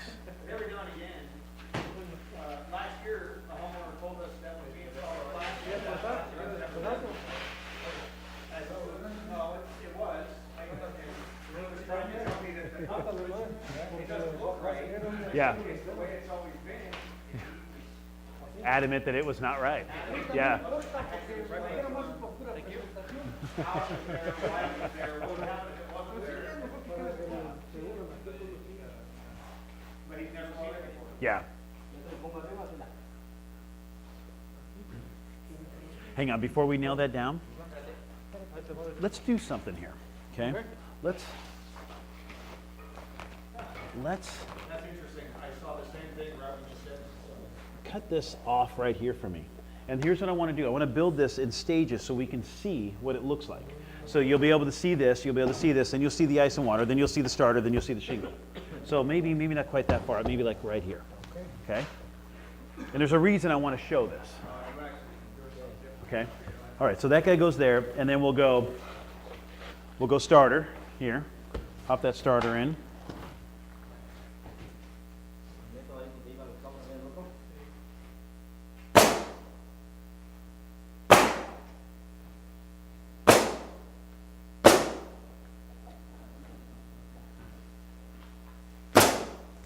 Okay, maybe get that in, yeah. So we get starter, and then we'll go shingle next. And what the reason I want to show that, I want that kind of exposed, I want to be able to see where the cut is, and I want to show these guys who've never done it where this needs to sit so your nail isn't going where the cut is. Okay, make some sense? Yep. So we kind of do it in this nice tiered section so we can see. So one of the things we have to be really careful of is when you, don't nail that in quite yet, let's see. So you have, this is right where your hole is, right where your cut is. Well, with this shingle, if you're not careful, what can happen is that can land right in the same spot. See how that does that? Right where that nail is. So when we put this on, we have to overhang this about 1/8 to 1/4 of an inch, just a little bit drop down. We have to do that so that way this nail is into the meat and not into the hole. If we bring it all the way back up, we'll end up nailing in there. But you guys have to remember that. Do you guys lay this Intake Pro in sections or all the way across? So that needs to be important, because if you're going to drop this, then everything all the way across has to be dropped so it doesn't do this on you. Yes. I think we're ready. Perfect. Nice.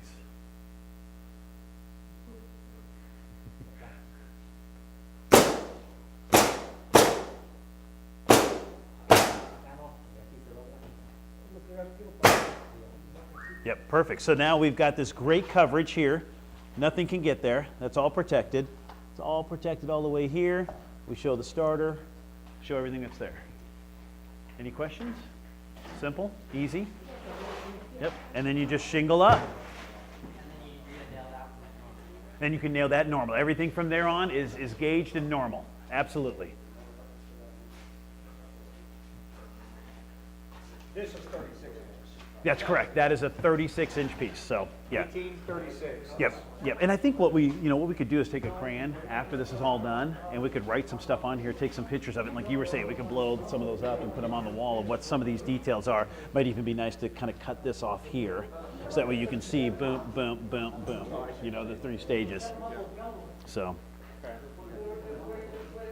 This piece was the back side of this? This is just so every roll comes with 2 extra pieces of this, and I've actually asked them to look at putting more in, so they're looking at the economics of all of that, because sometimes 2 is not enough, and we need more. And I can get more if you need. They'll send them to me, or send them to you if you need. So, yes. So, do you not want to waste a lot of everything? This is going to waste a lot. So Yep. what we were talking about earlier is when you do this, you cut your 45, take it off your straight, and you flip it over to this side, and then when you cut your 45 this side, you go over to here, and then you're not wasting any, right? This will waste a lot if you do it this way. So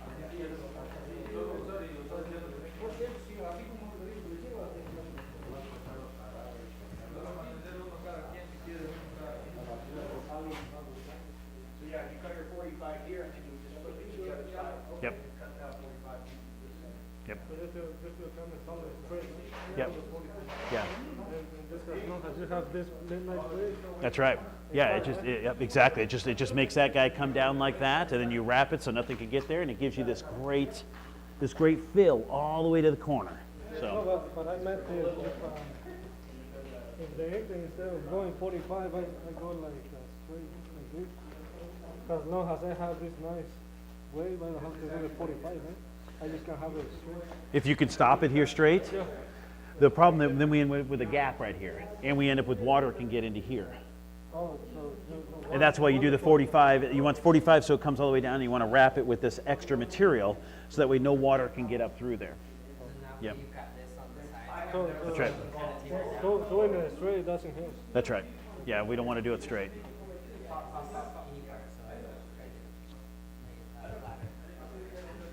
Yep. That's what I've got. Yep, that's it. We'll kind of go over the stages again, the steps, right? We start off every golden pledge. We start off with drip edge.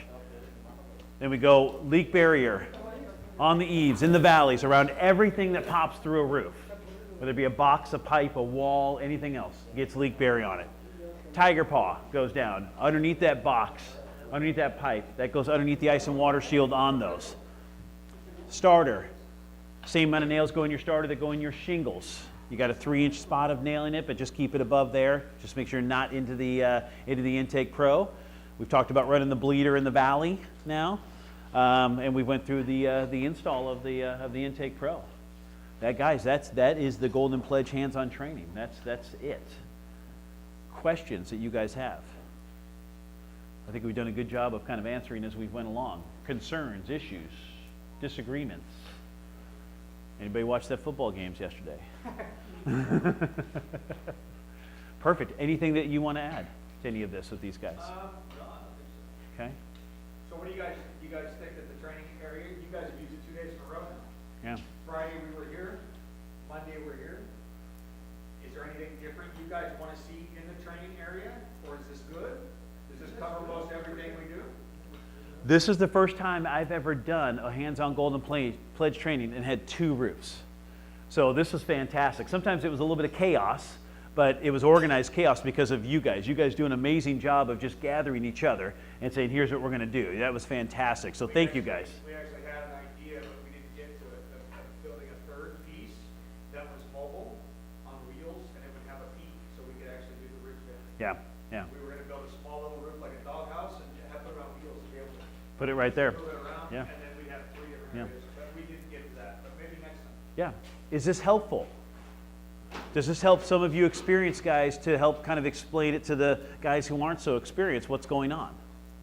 You not experienced guys, does it help you to kind of understand the makeup of this in a smaller scale way? A little bit. Okay. I'm still trying to wrap my head around a lot. Sure, absolutely. Listen, there's We're not expected to no. learn how to do everything right off the bat, but the concept is you gotta pick up on something, you gotta learn, and you gotta keep moving forward, and every day, you gotta learn something new and start applying it Yeah. to what you do. And I love the training roof for that, because you've now been a part of quite a bit of these pieces. Even when this is all torn off, you can come out and visually kind of see what you did, right? And go, oh gosh, I kind of remember that. Or if you have any questions, grab a little bit of material, grab one of these guys and say, show me that again. You can. Yeah, and that's the beauty. You can ask anybody here after work, you guys get back in it, if it's not cold and wet, freezing. Say you spent 15 minutes with me on the training area, I was a little unsure about something. Yeah. So you gotta learn, and you gotta keep, like I said, moving forward. Yep. Once you stop learning, you kind of screw yourself for the rest of your life. You gotta keep learning. That's right. I've been at this since 1989 is when I started roofing, 1989. You were so old. And here we are, I'm 50 years old, and I'm still learning. Yeah, yeah. I don't know everything. Felix is still learning, Monta's still learning, Carlos is still learning. We're all still learning. Yes, we are. Yep. I don't know about Steve, though. I think he's I am learning. Every time I get with you guys, I learn about different ways to do things that I've never thought about at all. And that's why this is my favorite thing I get to do. Thank you so much, guys. Great job. Great job on this. Thank you. Thank you.